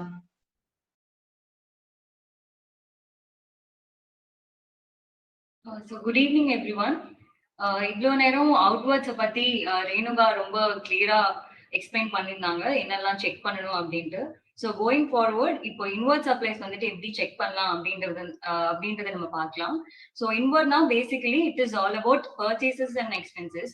So அந்த பர்ச்சேஸ் அண்ட் எக்ஸ்பென்சஸ் வந்துட்டு it's ITC relating to that எப்படி செக் பண்றது அப்படின்றது we can see going forward. So இப்போ ஐடிசி அப்படின்னாலே நமக்கு வந்துட்டு எலிஜிபிளா or if it is ineligible அப்படின்றது செக் பண்ணுவோம். ஸோ ஐடிசி இப்போ அவைல் பண்ணணும் அப்படின்னாலே செக்ஷன் 16ல வந்துட்டு they've given the conditions. So அந்த கண்டிஷன்ஸ்லாம் சாட்டிஸ்ஃபை ஆயிருக்கா அப்படின்றது செக் பண்ணா ஐடிசி நம்ம அவைல் பண்ணலாமா இல்லையா அப்படின்றது செக் பண்ணலாம். ஸோ அதுல வந்துட்டு கண்டிஷன்ஸ் வந்து என்னன்னு பார்த்தா நம்ம வந்து டாக்ஸ் இன்வாய்சஸ் வந்துட்டு ப்ரோசஸ் பண்ணிருக்கணும் அண்ட் கூட்ஸ் வந்துட்டு ரிசீவ் பண்ணிருக்கோமா அப்படின்றத செக் பண்ணணும். பேமெண்ட் வந்துட்டு பண்ணிருக்கோமா அப்படின்றத செக் பண்ணணும். அண்ட் அதுக்கப்புறம் சப்ளைஸ் வந்துட்டு டாக்ஸ் வந்து பே பண்ணிருக்காங்க, 3B வந்து ப்ராப்பரா ஃபைல் பண்ணிருக்காங்க அப்படின்றத செக் பண்ணும். ஸோ இந்த கீ கண்டிஷன். ஸோ இந்த கண்டிஷன்ஸ்லாம் வந்துட்டு சாட்டிஸ்ஃபை ஆகிருந்துச்சு அப்படின்னா we can avail the ITC. So இது வந்துட்டு ஐடிசி அவைல் பண்றதுக்கான ஒரு காமன் கண்டிஷன். ஸோ இந்த கண்டிஷன்ஸ் எல்லாம் சாட்டிஸ்ஃபை ஆயிடுச்சுன்னா we can obviously claim ITC. So இதுல வந்துட்டு இப்போ எக்ஸ்பென்சஸ் ரிலேட்டடா ஐடிசி வந்து நான் எப்படி கிளைம் பண்ணணுமா பண்ண வேணாமா அப்படின்றதுக்கு வந்துட்டு இன்எலிஜிபிள் ஐடிசி செக்ஷன் 17(5)ல பிளாக்டு கிரெடிட்ஸ்ல வந்துட்டு தேவ் எக்ஸ்பிளைன் என்னென்ன ஐடிசி வந்துட்டு பிளாக்டா இருக்கு அப்படின்றது. ஸோ அதுல வந்துட்டு இப்போ ஃபுல் லிஸ்ட் வந்துட்டு நம்மளால எக்ஸ்பிளைன் பண்ண முடியாது. ஸோ அதுல வந்து காமனா என்னென்ன வந்து நம்ம பார்க்க போறோம் அப்படின்றது வந்துட்டு நான் உங்களுக்கு ஒரு ஜிஸ்ட் மாதிரி சொல்றேன். ஸோ ஜெனரலா இப்போ எக்ஸ்பென்சஸ் அப்படின்னு பார்த்தா நம்ம வந்துட்டு பிஎன்எல் செக் பண்ணிக்கலாம். ஸோ பிஎன்எல் செக் பண்ணும்போது இப்போ by this time P and L like accounts எல்லாம் ஃபைனலைஸ் பண்ணிட்டு பிஎன்எல் வந்துட்டு ஃபைனலைஸ் ஆயிருக்கும். ஸோ அந்த பிஎன்எல்ல வந்து ஈச் எக்ஸ்பென்சஸ் வந்துட்டு நம்ம ஸ்க்ரூட்டனைஸ் பண்ணோம் அப்படின்னா அதுக்கு ரிலேட்டடான ஐடிசி வந்துட்டு என்ன ட்ரீட்மெண்ட் வச்சு எடுத்திருக்காங்க அப்படின்றது வந்துட்டு நம்ம பார்க்கலாம். ஸோ அதுல வந்து காமனா இருக்கிறது என்ன அப்படின்னு பார்த்தா ஃபர்ஸ்ட் வந்துட்டு அடிஷன்ஸ் டு இம்மூவபிள் ப்ராப்பர்ட்டி. வந்து இப்போ ஒரு இம்மூவபிள் ப்ராப்பர்ட்டி பில்டிங் வந்துட்டு பிசினஸ் என்டிட்டி வச்சிருக்காங்க. அதுக்கு வந்துட்டு இப்போ ஏதாவது ஒரு அடிஷன்ஸ் ரிப்பேர்ஸ் ஒரு ரெனோவேஷன் ஏதாவது பண்ணிருக்காங்க அப்படின்னா அதுக்கு ரிலேட்டடான ஐடிசி வந்து புக்ஸ்ல எப்படி எடுத்திருக்காங்க அப்படின்றது வந்துட்டு we can have a check. Next will be gifts and samples. Gifts and samples அப்படிங்கும் போது இப்போ ஏதாவது மேனுஃபேக்சரிங் என்டிட்டி ஒரு ட்ரேடிங் என்டிட்டி ஏதாவது இருக்கு அப்படின்னா அவங்க வந்துட்டு புதுசா ஏதாவது ப்ராடக்ட் டெவலப் பண்றாங்க அப்படிங்கும் போது they'll give the கூட்ஸ் சாம்பிள்ஸா கொடுப்பாங்க. ஸோ அந்த மாதிரி சாம்பிள்ஸா கொடுக்கும் போது அதுக்கு ரிலேட்டடான ஐடிசி வந்துட்டு எப்படி புக்ஸ்ல எடுத்திருக்காங்க அப்படின்னு பார்க்கலாம். Same thing for gifts as well. So கிஃப்ட்ஸா ஏதாவது கொடுத்திருந்தாங்க அப்படின்னா அதுக்கும் ஐடிசி புக்ஸ்ல வந்துட்டு எப்படி கொண்டு வந்திருக்காங்க அப்படின்றத வந்து நம்ம செக் பண்ணிக்கணும். So next will be loss in transit. So loss in transit அப்படின்னு வரும்போது இப்போ கூட்ஸ் வந்துட்டு நம்ம டிரான்ஸ்போர்டேஷன் பண்றோம். So during the movement of goods வந்துட்டு நமக்கு கூட்ஸ் டேமேஜ் ஆக சான்சஸ் இருக்கு. சோ அதுல வந்துட்டு லாஸ் ஆகலாம், ஒரு ஃபயர் ஒரு ஏதாவது டேமேஜ் ஆக சான்ஸ் இருக்கு. சோ அந்த மாதிரி டேமேஜ் ஆகும்போது அந்த கூட்ஸ் வந்து லாஸ் ஆனது வந்து எப்படி புக்ஸ்ல எடுத்துட்டு போயிருக்காங்க அண்ட் அதோட ஐடிசி ட்ரீட்மெண்ட் வந்துட்டு எப்படி எடுத்திருக்காங்க அப்படின்னு செக் பண்ணும். பிகாஸ் இது எல்லாமே வந்துட்டு நமக்கு இன்எலிஜிபிள் ஐடிசி ஆர் பிளாக்டுன்ற 17 ஃபைல கொடுத்திருக்காங்க. சோ அதுக்கு ரிலேட்டடா ப்ராப்பரா புக்ஸ்ல கொண்டு போயிருக்காங்க அப்படின்றது we can have a check. Next thing will be expenses relating to purchase of motor vehicles. So purchase of motor vehicles வந்துட்டு like one of the important area அப்படின்னு கூட சொல்லலாம். பிகாஸ் இப்போ ஒரு பிசினஸ் என்டிட்டி இருக்கு அப்படின்னா கார் வந்து purchase பண்ணுவாங்க ஃபார் எக்ஸாம்பிள். ஸோ அப்படி கார் பர்ச்சேஸ் பண்ணும்போது சிஜிஎஸ்டி எஸ்டிஎஸ்டி ஒரு ஜிஎஸ்டி வந்து பே பண்ணிருப்பாங்க. ஸோ பே பண்ணிருக்கும் போது அது ஆப்வியஸ்லி வில் பி லைக் கொஞ்சம் ஹியூஜ் அமௌண்டா இருக்கும். ஸோ அது வந்து என்ன பண்ணிருப்பாங்க, அது ஐடிஸ் அவைல் பண்ண சான்சஸ் இருக்கு. சே இப்போ for early stages of implementation அதாவது 17-18 அப்படின்னா அந்த டைம்ல அப்பெல்லாம் வந்துட்டு there was not much awareness about this. So அதுக்கு வந்து காரை பர்ச்சேஸ் பண்ணும்போது அதுக்கு ரிலேட்டட் ஐடிசி வந்துட்டு ஆப்வியஸா சம்டைம்ஸ் வந்துட்டு அவைல் பண்ணிருப்பாங்க. சோ அப்படி அவைல் பண்ணிருக்கும் போது டிபார்ட்மெண்ட்டுக்கு வந்துட்டு இந்த மாதிரி அவைல் பண்ணிருக்கிறது வந்து நமக்கு 2A ரிஃப்ளெக்ட் ஆகும். 2A வந்துட்டு இப்போ கார் டீலரோட நேம் போட்டே நமக்கு வந்துட்டு ரிஃப்ளெக்ட் ஆயிருக்கும். இந்த இன்வாய்சஸ் வந்துட்டு இப்போ ஜிஎஸ்டி பார்ட் அண்ட் இதுக்கு வந்துட்டு ஐடிசி இருக்கும் அப்படின்ற மாதிரி இருக்கும். சோ அதுக்கு ரிலேட்டடா நம்ம வந்து 3Bல எடுத்திருக்கோமா இல்லையான்றது செக் பண்ணும். சோ இப்போ 2A இருக்கிறத விட 3Bல நான் அதிகமா ஐடிசி கிளைம் பண்ணிருக்கேன் அப்படின்னா சோ ஆப்வியஸா ஃப்ரம் த டிபார்ட்மெண்ட் சைட் அந்த பர்ச்சேஸ் ஆஃப் காருக்கும் ஐடிசி அவைல் பண்ணிருக்கீங்களா அப்படின்ட்டு தே இஷ்யூ நோட்டீஸ். சோ அந்த மாதிரி நோட்டீஸ் இஷ்யூ பண்ணும்போது நம்ம அந்த எவ்வளவு ஐடிசி வந்து அவைல் பண்ணிருக்கோமோ அந்த ஐடிசி வந்து ரிவர்ஸ் பண்ணிட்டு அலாங் வித் தட் இன்ட்ரெஸ்டும் சேர்த்து ரிவர்ஸ் பண்ற மாதிரி இருக்கும். சோ இப்ப 17, 18, 18, 19 நோட்டீசஸ் இப்ப ரிசீவ் ஆகுது அப்படின்னா interest will also be equal to the portion of tax amount. So அது நோட்டீசஸ் வந்து நம்ம ரிசீவ் ஆனதுக்கு அப்புறமா அதை ஐடென்டிஃபை பண்ணும்போது நமக்கு டாக்ஸ் போர்ஷனும் இருக்கும், அதுக்கு ஒரு இன்ட்ரெஸ்ட் போர்ஷனும் இருக்கும். சோ இது வந்துட்டு என்ன சொல்றது, டபுள் டைம் பே பண்ற மாதிரி ஆயிடும். சோ இது வந்து இந்த மாதிரி கார் பர்ச்சேஸ் ரிலேட்டடான ஐடிசி வந்து ஏதாவது இருக்கா இல்லையா அப்படின்றது டியூரிங் திஸ் ஆடிட் ஸ்டேஜ்லயே வந்து நம்ம பார்த்துட்டோம் அப்படின்னா அந்த இன்ட்ரெஸ்ட் போர்ஷன் வச்சு நம்ம சேவ் பண்ற மாதிரி பார்த்துக்கலாம். சோ அதெல்லாமே வந்துட்டு இப்போ ஆடிட்லயே செக் பண்றது would be better. சோ இதெல்லாம் வந்துட்டு ஜென்ரலா இப்போ எக்ஸ்பென்சஸ் ரிலேட்டடான ஐடிசி வந்துட்டு ஜென்ரலா இந்த மாதிரி P&L ஸ்கூட்டினி வச்சு பாத்துக்கலாம். சோ அப்படி இருக்கும்போது சம்டைம்ஸ் இல்லைன்னா இந்த கேட்டகரி ஆஃப் சப்ளைஸ் லிஸ்ட் வந்துட்டு நம்ம ட்ராக் பண்ணிட்டு அவங்களோட ஐடிசியும் வந்துட்டு பெர்ஸ்பெக்டிவ் லைக் அந்த ரெஸ்பெக்டிவ் ஜிஎஸ்டி 3Bல எப்படி காமிச்சிருக்காங்க அப்படின்னு பாக்கலாம். இல்லைன்னா வந்துட்டு we can have the list of invoices. அந்த இன்வாய்சஸ்ல வந்துட்டு அதுக்கு ரிலேட்டடான GST 3B monthly workings maintain பண்ணிருப்பாங்க இல்லையா, சோ அதுல வந்து இதுக்கு ரிலேட்டடான ஐடிசி வந்துட்டு எப்படி எடுத்திருக்காங்க அப்படின்ட்டு பார்க்கலாம். So this is just like ஒரு ஓவர்வியூ மாதிரி தான் இன்எலிஜிபிள் ஐடிசி ஆர் ஐடிசி வந்துட்டு எப்படி எடுத்திருக்காங்க அப்படின்னு செக் பண்ணுவோம். சோ இந்த மாதிரி நம்ம P&L ஸ்க்ரூட்டினி பண்ணோம்னாலே நமக்கு வந்து ஜென்ரலா ஒரு ஐடியா கிடைக்கும் லைக் எப்படி ஐடிசி வந்துட்டு எடுத்துட்டு போயிருக்காங்க and what is the treatment for that. So that is regarding ineligible ITC. So next வந்துட்டு one of the important aspect relating to inward அப்படின்னு பார்த்தோம்னா that is RCM applicability, reverse charge mechanism. So இப்போ reverse charge mechanism அப்படின்னு வரும்போது list of services எதெல்லாம் வந்து reverse charge நமக்கு apply ஆகும் அப்படின்றது நோட்டிபிகேஷன் 13/2017 நமக்கு கிளியரா கொடுத்திருப்பாங்க. சோ அதுல வந்துட்டு இருக்கிற காமனா என்னென்ன இருக்கு அப்படின்றத வந்துட்டு நான் இங்க கவர் பண்ணிருக்கேன். சோ அதுல மேஜரா வந்து பாத்தீங்கன்னா GTS services. So GTS services வந்து என்ன அப்படிங்கும்போது இப்போ ஒரு goods transport agency like exclusively for உங்களுக்கு டிரான்ஸ்போர்டேஷன் ஆஃப் கூட்ஸ் வந்துட்டு அவங்க பண்றாங்க and they will be issuing consignment note. கன்சைன்மெண்ட் நோட்னா காமனா லாரி ரிசிப்ட் அந்த மாதிரி கூட சொல்லுவோம். சோ அந்த கன்சைன்மெண்ட் நோட் இஷ்யூ பண்றாங்க அண்ட் கூட்ஸ் வந்துட்டு like transportation of goods by road பண்றாங்க அப்படின்னா that will be GTS services. So அந்த மாதிரி இப்போ ஒரு பிசினஸ் என்டிட்டி அப்படி இருக்குங்கும் போது ஃப்ரைட் சார்ஜஸ்ல வந்துட்டு நமக்கு ஜெனரலா இருக்கும். அந்த ஃப்ரைட் சார்ஜஸ்ல ஜிடிஎஸ் சர்வீசஸ் ஏதாவது அவைல் பண்ணிருக்கோமா அப்படின்னு செக் பண்ணிட்டு அதுல வந்துட்டு as a recipient of services நம்ம வந்துட்டு RCMல பே பண்ணிருக்கோமா அப்படின்னு செக் பண்ணுவோம். இப்போ ஜிடிஎஸ் சர்வீசஸ் வந்துட்டு they have an option to pay forward charge அவங்க பே பண்ணிக்கலாம். that is 5% without ITC or 12% with ITC அவங்க பே பண்ணுவாங்க. ஒருவேளை அவங்க ஃபார்வர்ட் சார்ஜ் வந்துட்டு அவைல் பண்ணி பே பண்ணல அப்படின்ற பட்சத்துல நம்ம வந்துட்டு RCMல as a recipient of services RCMல வந்து பே பண்ணிருக்கோமா அப்படின்றது பார்க்கணும். சோ இதுல ரீசென்ட் டைம்ஸ்ல வந்துட்டு ஜூலை 22ல இருந்து there was a recent amendment. இது என்னன்னு பார்த்தா இப்போ ஜிடிஎஸ் சர்வீசஸ் ஜென்ரலா இது நாள் வரைக்கும் this 1500 or 750 that is for single consignee and single consignment அந்த லிமிட் அந்த எக்ஸம்ஷன் இருந்துச்சு. if it is below the 1500 or 750 குள்ள இருந்துச்சுன்னா அது வந்து எக்ஸம்ப்டட் ஆச்சு. once it is over that அப்படி போகும்போது தான் வந்துட்டு டாக்ஸ் லைபிலிட்டி நமக்கு வந்து அட்ராக்ட் ஆகும். பட் ஆனா இப்போ ரீசெண்டா ஜூலை 22ல இருந்து இந்த எக்ஸம்ஷன் வந்துட்டு ரிமூவ் பண்ணிட்டாங்க. ஸோ அதுக்கப்புறமா இருந்து வாட் எவர் லைக் அதுக்கு வந்துட்டு எந்த கேப்பும் எந்த லிமிட்டுமே இல்லை. ஸோ ஜிடிஏ சர்வீசஸ் வந்து நம்ம அவைல் பண்ணியிருந்தோம்னாலே it is liable for GST either forward or RCM. ஃபார்வர்ட்ல பே பண்ணல அப்படின்னா ஆர்சிஎம்ல வந்து நம்ம வந்து பே பண்ணிருக்கோம். ஸோ ஜிடிஏ சர்வீசஸ் வந்துட்டு கண்டிப்பா எல்லாத்துக்கும் most of the cases apply ஆகுற மாதிரி இருக்கும். ஸோ அது வந்து நம்ம ப்ராப்பரா அது வந்துட்டு ஒரு செக் வச்சுக்கலாம். Next will be legal services by advocate. So legal services அப்படின்னு வரும்போது இப்போ லாயர்ஸ் ஒரு அட்வொகேட்ஸ் வந்துட்டு சர்வீசஸ் கன்சல்டன்சிங் சர்வீசஸ் ஆர் ஏதாவது ரிலேட்டிங் லீகல் சர்வீசஸ் வந்து ப்ரொவைட் பண்றாங்க அப்படின்னா அதுக்கு ரிலேட்டடான அவங்களுக்கு பண்ற பேமெண்ட் அது எல்லாமே வந்துட்டு நமக்கு ஆர்சிஎம்ல கவர் ஆயிருக்கும். ஸோ அந்த மாதிரி ஏதாவது கேசஸ் இருக்கா அப்படின்றது வந்துட்டு நம்ம செக் பண்ணிக்கலாம். Next will B director services. Director services வந்துட்டு லைக் என்ன மாதிரி கவர் ஆகும் அப்படின்னு பார்த்தாக்கா, இப்போ வந்துட்டு இப்போ ஒரு கம்பெனி இருக்கு அப்படின்னா கம்பெனிக்கு வந்துட்டு director will be providing services. அப்படி டைரக்டர் கம்பெனிக்கு ப்ரொவைட் பண்ற சர்வீசஸ் வந்துட்டு இப்போ நம்ம ஜெனரலா லைக் 2 கேட்டகரியா கூட பிரிச்சுக்கலாம். ஸோ டைரக்டர் வந்துட்டு டைரக்டர் கெப்பாசிட்டில வந்து சர்வீஸ் ப்ரொவைட் பண்றது ஒண்ணு, இன்னொன்னு வந்துட்டு அவரோட லைக் பர்சனல் கெப்பாசிட்டில வந்து சர்வீஸ் ப்ரொவைட் பண்றாங்க. அந்த மாதிரி 2ஆ பிரிச்சுக்கலாம்.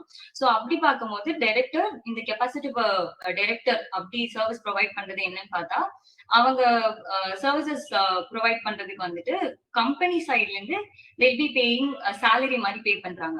சே இப்போ salary வந்துட்டு 192 TDS அந்த இன்கம் டாக்ஸ்ல வந்துட்டு 192 TDS புடிச்சிட்டு அவங்களுக்கு salary பே பண்றாங்க அப்படிங்கும்போது அவங்க டைரக்டா வந்துட்டு will be covered as an employee. So அப்படி எம்ப்ளாயா கவர் ஆகும்போது that will be employer relationship ஆயிடும் கம்பெனிக்கும் டைரக்டருக்கும். ஸோ எம்ப்ளாயர் ரிலேஷன்ஷிப் ஆகும்போது that is outside the purview of GST. அதுக்கு வந்து ஜிஎஸ்டி வராது. ஸோ அதை வந்து நம்ம விட்டுலாம். இன்னொன்னு வந்து பார்த்தா இண்டிபெண்டன்ட் டைரக்டர்ஸ் இருப்பாங்க இல்லையா. ஸோ இண்டிபெண்டன்ட் டைரக்டர்ஸ் வந்துட்டு ப்ரொஃபஷனல் சர்வீசஸ் வந்துட்டு ப்ரொவைட் பண்ணுவாங்க. ஸோ அவங்களுக்கு வந்துட்டு இந்த சிட்டிங் ஃபீஸ்க்கு பே பண்றது ஆர் மித்த ப்ரொஃபஷனல் சர்வீசஸ் வந்து பே பண்றது அந்த மாதிரி இருக்கும். ஸோ அந்த மாதிரி இருக்கவங்களுக்கு வந்துட்டு பேமெண்ட் ஜெனரலாவே பார்த்தா இன்கம் டாக்ஸ்ல வந்துட்டு 194 ஜேல டிடிஎஸ் டிடக்ட் பே பண்ணுவாங்க. ஸோ அந்த மாதிரி சர்வீசஸ் ப்ரொவைட் பண்றது வந்துட்டு நமக்கு ஆர்சிஎம்ல கவர் ஆகும். தட் இஸ் டைரக்டர் அந்த கெப்பாசிட்டி ஆஃப் டைரக்டர், அதாவது இண்டிபெண்டன்டா சர்வீஸ் ப்ரொவைட் பண்றது அது வந்துட்டு ஆர்சிஎம்ல கவர் ஆகும். ஸோ அதுக்கு வந்து அந்த மாதிரி சர்வீஸ் ப்ரொவைட் பண்ணும்போது ஆர்சிஎம்ல டாக்ஸ் டிஸ்சார்ஜ் பண்ணிக்காங்க அப்படின்னு பார்க்கணும். So this is in relation to director providing services in the capacity of director. So அது இல்லாம இப்ப டைரக்டர் அஸ் பர்சன் அவரோட பர்சனல் கெப்பாசிட்டில ஏதாவது சர்வீஸ் ப்ரொவைட் பண்றாங்க. சரி இப்போ வந்துட்டு டைரக்டருக்கு வந்துட்டு ஒரு கமர்ஷியல் ப்ரிமைசஸ் வந்துட்டு இருக்கு. அந்த கமர்ஷியல் ப்ரிமைசஸ் வந்துட்டு is giving on rent to the company. So company வந்துட்டு ரெண்ட் பே பண்றாங்க அப்படின்னு இருக்கும்போது இதுவுமே வந்துட்டு directors providing services to the company மாதிரி தான் வரும். பட் ஆனா திஸ் இஸ் இந்த பர்சனல் கெப்பாசிட்டி டைரக்டரோட பர்சனல் கெப்பாசிட்டியில ப்ரொவைட் பண்றாங்க அப்படின்னு வரதுனால இது வந்துட்டு ஆர்சிஎம்ல கவர் ஆகாது. So this is one of the fine tuning. இது வந்துட்டு நீங்க என்னன்றது செக் பண்ணிக்கலாம். ஸோ டைரக்டர் வந்துட்டு சர்வீஸ் ப்ரொவைட் பண்றாங்க, டைரக்டருக்கு வந்து ஏதாவது பேமெண்ட் பண்ணிருக்காங்க அப்படின்றது இருந்தாலே ஸோ அது வந்து என்னன்றது பார்த்துட்டு அதுக்கு ஏற்ற மாதிரி ஆர்சிஎம் அப்ளை ஆகுமா ஆகாதா அப்படின்றத நம்ம வந்து செக் பண்ணிக்கலாம்.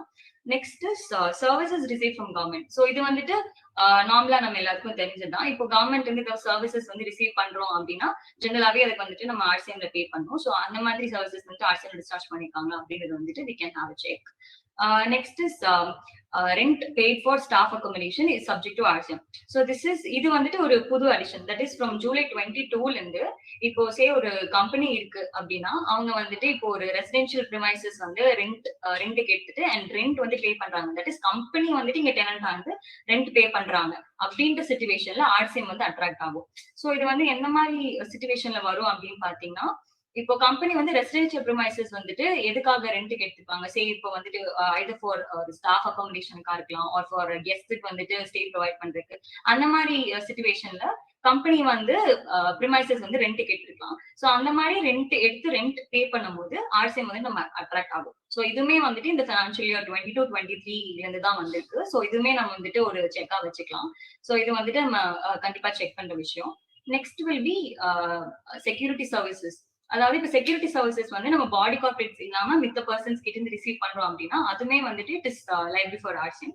ஸோ அதுக்கும் வந்து ஆர்சிஎம்ல வந்து பே பண்ணிருக்கோமா அப்படின்றது ஒரு செக் பண்ணிக்கலாம். So these R common RCM applicability points வந்துட்டு டிஸ்கஸ் பண்ணிருக்கோம். இது இல்லாம நமக்கு ஆர்சிஎம் வந்துட்டு லிஸ்ட் இருக்கு. அந்த லிஸ்ட்லயும் வந்துட்டு ஏதாவது சர்வீசஸ் கவர் ஆயிருக்கா அப்படின்றதும் we can have a check. So covered எதெல்லாம் காமனா இருக்குமோ அது மட்டும் கவர் பண்ணிருக்கோம். Next is ITC's reversal on non payment within 180 days. ஸோ இது வந்து என்ன அப்படின்னு பார்த்தா இப்ப ஜென்ரலா நம்ம ஏதாவது பர்ச்சேஸ் பண்றோம், ஊசி பர்ச்சேஸ் பண்றோம் அப்படிங்கும் போது சப்ளையருக்கு வந்துட்டு will be making the payment. So அந்த பேமெண்ட் வந்து பண்ணும்போது it has to be made within 180 days. அதாவது இப்ப பேமெண்ட் நம்ம பண்ண வேண்டியது 180 days தாண்டி போயிருக்கு, அதிகமா இருக்கு அப்படின்னா அதோட ஐடிசி வந்துட்டு நம்ம என்ன பண்ணணும் அப்படின்றத பார்க்கலாம். அதாவது இப்போ 180 daysக்கு நான் சப்ளையருக்கு வந்துட்டு ஏதாவது டிஸ்பியூட் இருக்கு ஆர் ஏதாவது இஷ்யூ இருக்கு, ஸோ பேமெண்ட் வந்துட்டு ஹோல்ட் பண்ணி வச்சிருக்கோம், 180 days ஆச்சு, 180 daysக்கு மேலேயும் if I'm not making the payment அப்படின்னா அதுக்கு உண்டான ஐடிசி நான் ஆல்ரெடி அவைல் பண்ணிட்டேன் அப்படின்னா அதை வந்து சப்சீக்வெண்டா ரிவர்ஸ் பண்ணணும். அந்த ரிவர்சல் வந்து நம்ம இப்ப 3B மந்த்லி ரிட்டர்ன்ஸ்ல டேபிள் 4ல B ரிவர்சல்ல அதர் ரிவர்ஸ்ல வந்துட்டு நம்ம காட்டணும். சோ இது வந்துட்டு இப்போ எந்த மாதிரி நம்ம புக்ஸ்ல செக் பண்ணலாம் அப்படின்னு பார்த்தாக்கா ஜெனரலா இப்போ நம்ம ஏஜிங் ரிப்போர்ட் எடுத்தாலே நமக்கு தெரியும். ஸோ இப்போ ஏஜிங் ரிப்போர்ட்ல வந்துட்டு if it is bending for more then 180 days டியூல இருக்கு அப்படின்னாலே அந்த லிஸ்ட் ஆஃப் சப்ளைசர்ஸ் யார் யாரு அப்படின்னு பார்த்தா வில் கெட் an ஐடியா. அதுக்கு வந்துட்டு பேமெண்ட் பண்ணிருக்காங்களா பண்ணலையா அப்படின்ட்டு பார்த்தா ஐடியா கிடைக்கும். இல்ல அப்படின்னா நம்ம வந்துட்டு பேங்க் ஸ்டேட்மெண்ட்ஸும் கிராஸ் வெரிஃபை பண்ணலாம். அந்த மாதிரி பேங்க் ஸ்டேட்மெண்ட்ஸ் கிராஸ் வெரிஃபை பண்ணிட்டு பேமெண்ட் அவங்களுக்கு போயிருக்கா அப்படின்னு செக் பண்ணலாம். ஸோ இந்த மாதிரி நம்ம செக் வச்சுட்டா பேமெண்ட் வந்து போயிருக்கா இல்லையா அப்படின்னு தெரியும். இன்கேஸ் பேமெண்ட் 180 days தாண்டி பேமெண்டே பண்ணல அப்படிங்கும் போது that ITC has to be reversed. Okay, இப்போ வந்து ஐடிசி வந்து நான் பேமெண்ட் பண்ணல, ரிவர்ஸ் பண்ணிட்டேன். பட் ஆனா எனக்கு சப்சிக்வெண்டா சேஃப் 9 months கழிச்சு வந்துட்டு எனக்கு எல்லாமே சால்வ் ஆயிடுச்சு, if I making the payment அப்படிங்கும் போது சப்சிக்வெண்டா if like can I avail the ITC அப்படின்னா எஸ் வி கேன் அவைல்.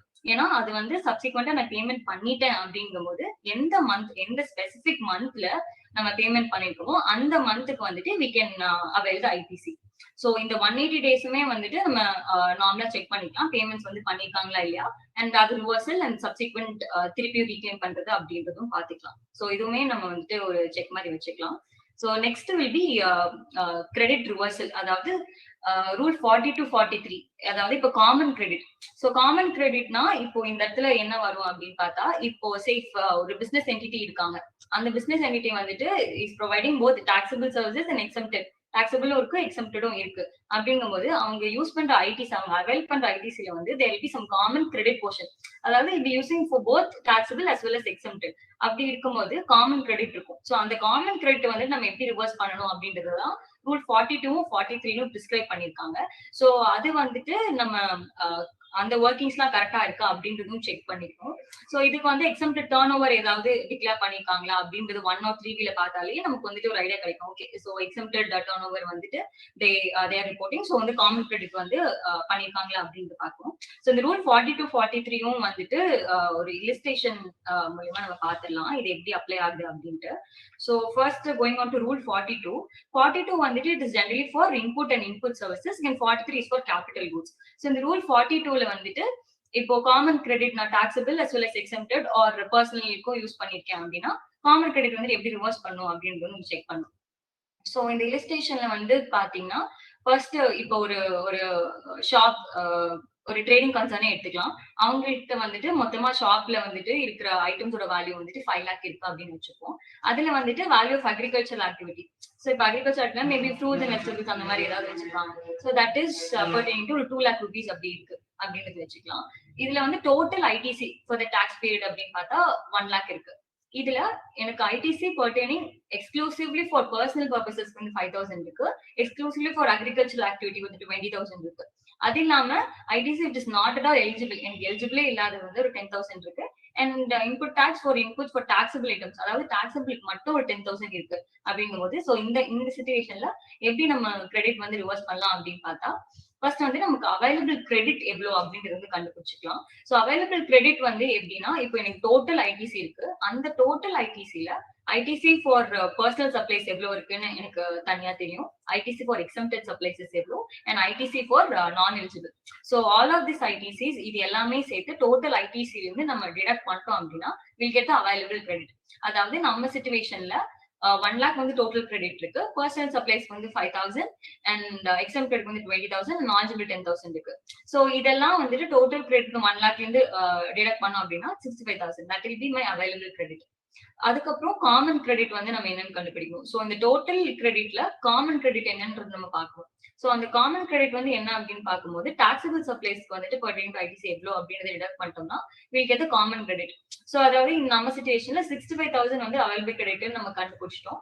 அதுல வந்து 10,000 is for taxable supplies. So 65,000ல 10,000 டிடக்ட் பண்ணும்போது 55,000. ஸோ இந்த 55,000 தான் இப்போ வந்து எனக்கு காமன் கிரெடிட். இந்த 55,000ல எனக்கு எக்ஸம்ப்டட் டர்ன் ஓவருக்கு எவ்வளவு இருக்கு அப்படின்றது கண்டுபிடிக்கும். ஸோ எக்ஸம்ப்டட் டர்ன் ஓவருக்கு எவ்வளவு இருக்கு அப்படின்னு பார்த்தா so that will be burdening to my exempted. So அது வந்து ரிவர்ஸ் பண்ற மாதிரி இருக்கும். ஸோ அது வந்து common credit into exempted turnover in proportionate of the total turnover வந்து நம்ம எடுத்துப்போம். ஸோ அது வந்து பார்த்தா 22,000 இருக்கு. அது இல்லாம வி ஹேவ் திஸ் பர்சனல் சப்ளைஸும் இருக்கும். ஸோ அந்த பர்சனல் சப்ளைஸ்க்கு வந்துட்டு ரூல் படி 5% ஆஃப் காமன் கிரெடிட் வந்து எடுத்துப்போம். So that will be 5% of 55,000 that will be 2750. So இப்போ வந்து காமன் கிரெடிட்ல ITC for exempted supplies-உம் ITC pertaining to personal supplies-உம் வந்துட்டு டிடக்ட் பண்ணிருக்கோம் அப்படின்னா that will be my eligible common creditல நான் taxable-க்கு எவ்வளவு இருக்கு அப்படின்றது தெரியும். So அப்படி பார்க்கும்போது that will be 30,000 to 50 as per this example. So எனக்கு total ITC for the month அப்படின்னு பார்த்தா நார்மல் டாக்ஸபிள் சப்ளைஸ்க்கு நான் எடுத்திருக்கேன் 10,000 பிளஸ் இந்த காமன் கிரெடிட்ல டாக்ஸபிள் போர்ஷனுக்கு எவ்வளவு இருக்கும் that is 30,000 to 50. So total ITC that is eligible will be 40,000 to 50. So இது பாக்குறதுக்கு வந்துட்டு இந்த ரூல் 42 வில் பி லைக் கொஞ்சம் காம்ப்ளிகேட்டடா இருக்க மாதிரி இருக்கலாம். பட் தென் நமக்கு வந்துட்டு எக்ஸம்ப்டட் எவ்வளவு இருக்கு, எவ்வளவு டிக்ளேர் பண்ணிருக்கோம், டோட்டல் டர்ன் ஓவர் எவ்வளவு இருக்கு அப்படின்றது வந்துட்டு நமக்கு ஸ்பிரிட் இருக்கு ஒரு ப்ராப்பரா நம்ம மெயின்டைன் பண்ணிருக்கோம் அப்படின்னா அது வந்து நம்ம கால்குலேட் பண்ணி எடுத்துக்கலாம். ஸோ இந்த மாதிரி காமன் கிரெடிட் இருக்கும்போது இந்த ரூல்ஸ் ஃபாலோ பண்ணி கரெக்டா பண்ணிருக்காங்களா அப்படின்றது வந்து நம்ம செக் பண்ணிக்கலாம். So this is pertaining to rule 42, that is in relation with inputs and input services. So next வந்து will be rule 43. Rule 43 வந்துட்டு is pertaining to capital goods. So இதுவுமே ஒரு எக்ஸாம்பிள் வச்சு பார்த்தலாம். So turnover pertaining to exempted supplies வந்துட்டு எனக்கு 20 lakh இருக்கு and total turnover வந்து 80 lakh இருக்கு. இதுல வந்துட்டு எனக்கு 4 மெஷின் இருக்கு, ABCD இருக்கு. So A வந்துட்டு I'm using it for exclusively for exempt supplies, B வந்துட்டு I'm using it for the taxable supplies and C for non business purpose and D வந்துட்டு partly exempt யூஸ் பண்றோம், partly வந்து taxable use பண்றோம். அது வந்துட்டு 4,50,000 இருக்கு. So ITC on common credit on capital goods வந்து பார்த்தா இங்க வந்துட்டு 4,50,000. இந்த 4,50,000 வந்துட்டு நம்ம as per the formula படி 60 like that is for 5 years useful life வச்சுட்டு 60 ஆல் டிவைட் பண்ணிட்டோம்னா அந்த பர்டிகுலர் பீரியடுக்கு வந்துட்டு எவ்வளோ காமன் கிரெடிட் அப்படின்றது வந்து நம்ம அரைவ் பண்ணிக்கலாம். ஸோ தட் வில் பி 7,500 நம்ம கேஸ்ல. So 7,500 will be the common credit. இப்போ டோட்டலா ITC எவ்வளவு ரிவர்ஸ் பண்ணணும் அப்படின்றத பாக்குறது வந்துட்டு திருப்பியும் வந்துட்டு எனக்கு ப்ரொபோர்ஷனேட் பேசிஸ்ல எடுக்கிற மாதிரி இருக்கும். ஸோ இங்க ப்ரொபோர்ஷனேட் பேசிஸ்ல my exempted supplies is 20 lakh, my total is 80. So அந்த ப்ரொபோர்ஷனேட்ல வந்துட்டு நான் 7,500 வந்து ப்ரொபோர்ஷனேட் பண்ணிட்டா எனக்கு டோட்டலா ITC அமௌண்ட் வந்துட்டு எவ்வளவு ரிவர்ஸ் பண்ணும் அப்படின்னு தெரியும். So total ITC to be reverse வந்துட்டு இங்க 1875. ஸோ இது வந்துட்டு ஒரு சின்ன ஒரு எக்ஸாம்பிளா லைக் பேசிக் அண்டர்ஸ்டாண்டிங்காக I've given this example. So இந்த மாதிரி 42 and 43 வந்துட்டு இந்த காமன் கிரெடிட் ரிவர்ஸ்ல ப்ராப்பரா லைக் ஒர்க்கிங்ஸ் எல்லாம் வச்சு கரெக்டா மந்த்லி ரிட்டர்ன்ஸ்ல பண்ணிருக்காங்களா அப்படின்றது we should definitely check. Next will be rule 37A reversal. So இந்த ரூல் 37A reversal வந்துட்டு இந்த financial 22-23 வந்திருக்கு. ஸோ அது வந்து என்ன அப்படின்னு பார்த்தோம்னா இப்போ ஜெனரலாவே நம்ம முன்னாடி பார்த்த மாதிரி ITC வந்து அவைல் பண்ணணும் அப்படின்னா செக்ஷன் 16(2) இருக்க கண்டிஷன்ஸ் எல்லாமே இதுல சாட்டிஸ்ஃபை ஆயிருக்கும். அதுல வந்துட்டு ஒன் ஆஃப் த கண்டிஷன் என்னன்னு பார்த்தா சப்ளையர்ஸ் வந்துட்டு டாக்ஸ் லைபிலிட்டி டிஸ்சார்ஜ் பண்ணிருக்கணும். தட் இஸ் சப்ளையர்ஸ் வந்து நம்ம கிட்ட இருந்து கலெக்ட் பண்ண டாக்ஸ் வந்து அவங்க கவர்மெண்ட் வந்து பே பண்ணிருக்கணும். இஃப் இன் கேஸ் அவங்க பே பண்ணல, with failed to file GST or 3B, GST 3B file பண்ணல, அதுல வந்துட்டு டாக்ஸும் கட்டவே இல்லை அப்படின்னா அதுக்கு உண்டான ITC வந்து நம்ம ஆல்ரெடி அவைல் பண்ணிருந்தோம் அப்படின்னா that has to be reversed. So இது வந்து நம்ம எப்படி செக் பண்ணலாம் அப்படின்னு பார்த்தா ஈச் மந்த் நம்ம வந்துட்டு ரிட்டர்ன் ஃபைல் பண்ணும்போது 2A டவுன்லோட் பண்ணிப்போம் இல்லையா. 2Aல வந்துட்டு there'll be காலமே இருக்கும் supplier filing status, 3B filing status இருக்கும். ஸோ அந்த 3B ஃபைலிங் ஸ்டேட்டஸ்ல எஸ் ஆர் நோன்ற ஆப்ஷன் இருக்கும். ஸோ இஃப் இன் கேஸ் அவங்க வந்து ஃபைல் பண்ணல அப்படின்னா அதை பார்த்து கூட நம்ம தெரிஞ்சுக்கலாம் இந்த சப்ளையர்ஸ் வந்துட்டு ஃபைல் பண்ணிருக்காங்களா இல்ல பண்ணலையா அப்படின்றது. ஸோ பேஸ்ட் ஆன் தட் நம்ம ITC வந்து ரிவர்ஸ் பண்ணிட்டோம். ஏன்னா இப்ப சப்ளைஸ் வந்துட்டு அந்த particular year return file return 3Bல டாக்ஸ் டிஸ்சார்ஜ் பண்ணிக்கணும், இல்லைன்னா சப்சிக்வெண்ட் இயர்ல செப்டம்பருக்குள்ளயாச்சும் வந்து டாக்ஸ் லைபிலிட்டி டிஸ்சார்ஜ் பண்ணிக்கணும்.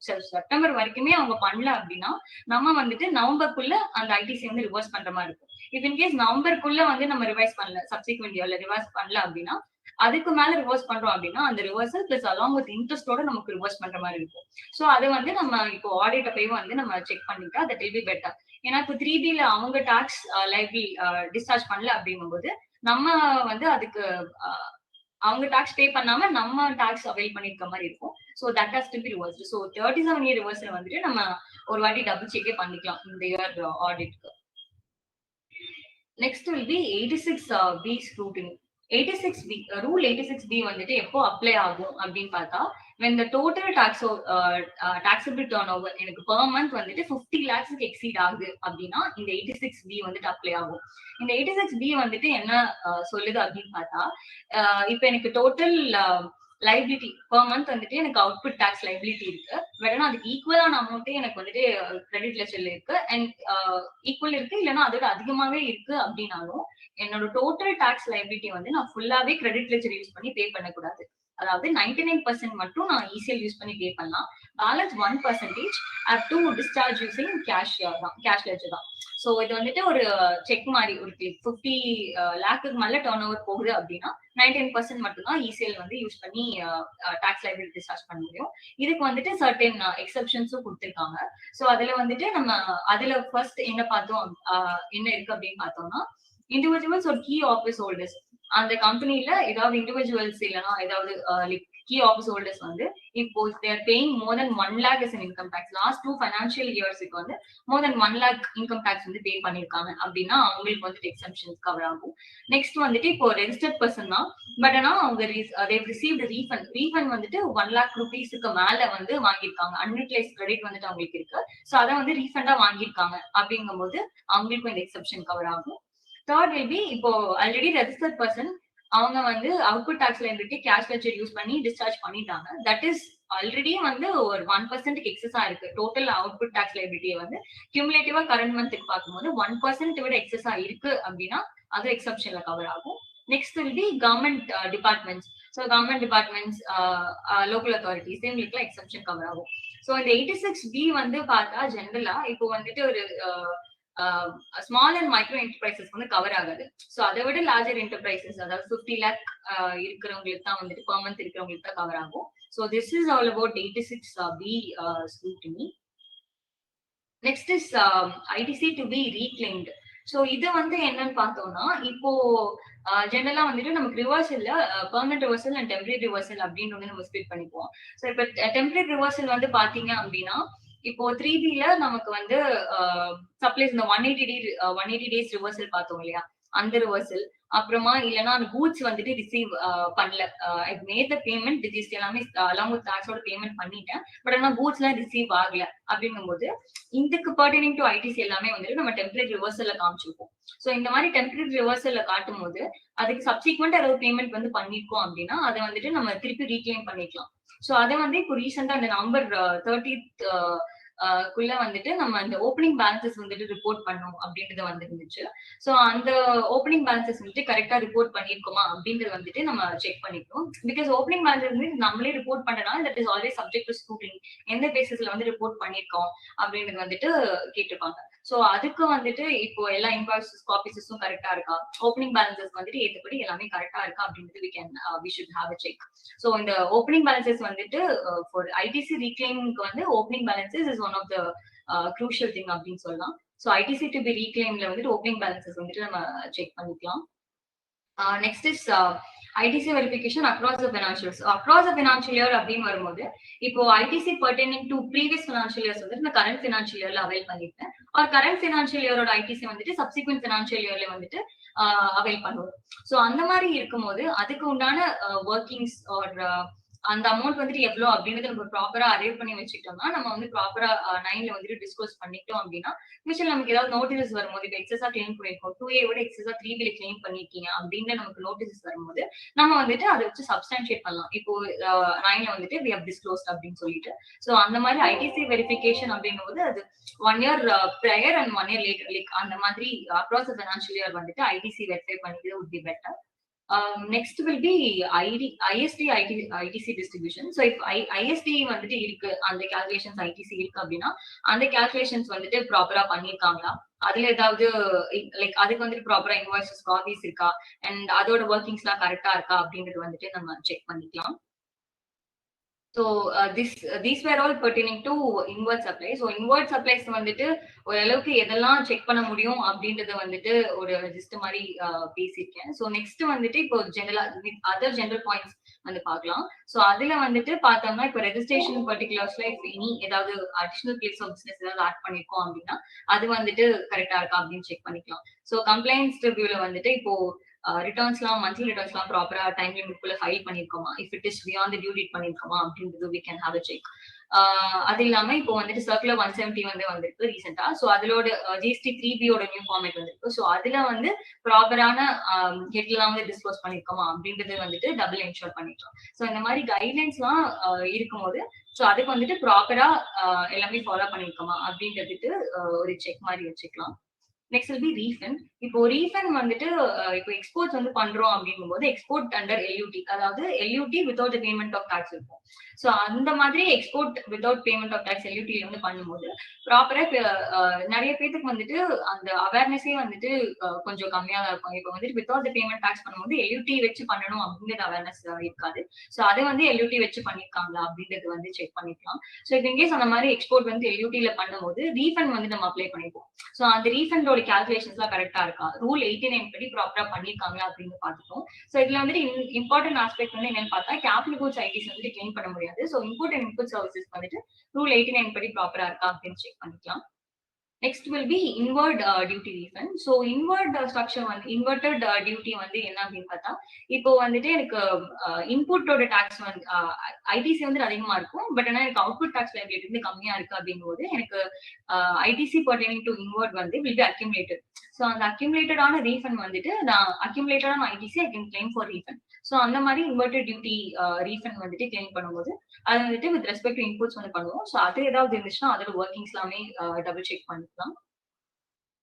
இந்த மாதிரி நம்ம ரீஃபண்ட் வந்துட்டு அப்ளை பண்ணும்போது sometimes the refund gets rejected. So அந்த மாதிரி ரீஃபண்ட் வந்து ரிஜெக்ட் ஆகுது அப்படின்னா ரூல் 92 படி அமௌண்ட்லாம் வந்து அமௌண்ட் நம்ம கிளைம் பண்ணியிருக்க ரீஃபண்ட் வந்து ரிஜெக்ட் ஆயிருக்கா இல்லையா அப்படின்றத செக் பண்ணிக்கணும். ஸோ அந்த மாதிரி இன் கேஸ் அது ரிஜெக்ட் ஆகிருக்கு அப்படிங்கும்போது அந்த ரீஃபண்ட் ரிஜெக்ட் ஆயிருக்கும் இல்லையா, so that has to be திருப்பி டெபிட் ஆகி அமௌண்ட் டெபிட் ஆனது திருப்பி has to be recredited to the electronic credit ledger.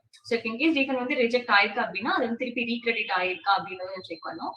இந்த ரீக்ரெடிட் வந்துட்டு PMD 03 மூலியமா ஆயிருக்கும். ஸோ அதுவுமே வந்துட்டு we can have a check. So அது இல்லாம அதுக்கப்புறம் so this R the basic points. இப்போ வந்து ஒரு GST ஆடிட் வந்து நம்ம பண்ணும்போது இதெல்லாம் வந்துட்டு நம்ம செக் பண்ணிக்கலாம். So apart from this notices வந்து எந்த மாதிரி இருக்கு அப்படின்னு செக் பண்ணிக்கலாம். ஸோ இது வந்துட்டு இப்போ நம்ம சென்டாக்ஸ் போர்ட்டல் வந்து லான்ச் பண்ணியிருக்கோம்.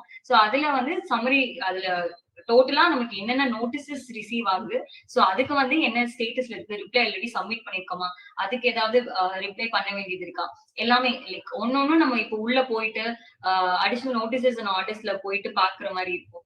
ஸோ அந்த மாதிரி இல்லாம நம்ம போர்ட்டலே வந்துட்டு எல்லாமே லைக் ஒரு சம்மரி மாதிரியே எல்லாமே பாத்துக்கிற மாதிரி இருக்கும். ஸோ நீங்க சென்டாக்ஸ் போர்ட்டல் யூஸ் பண்ணி அதுவுமே செக் பண்ணி பாத்துக்கலாம்.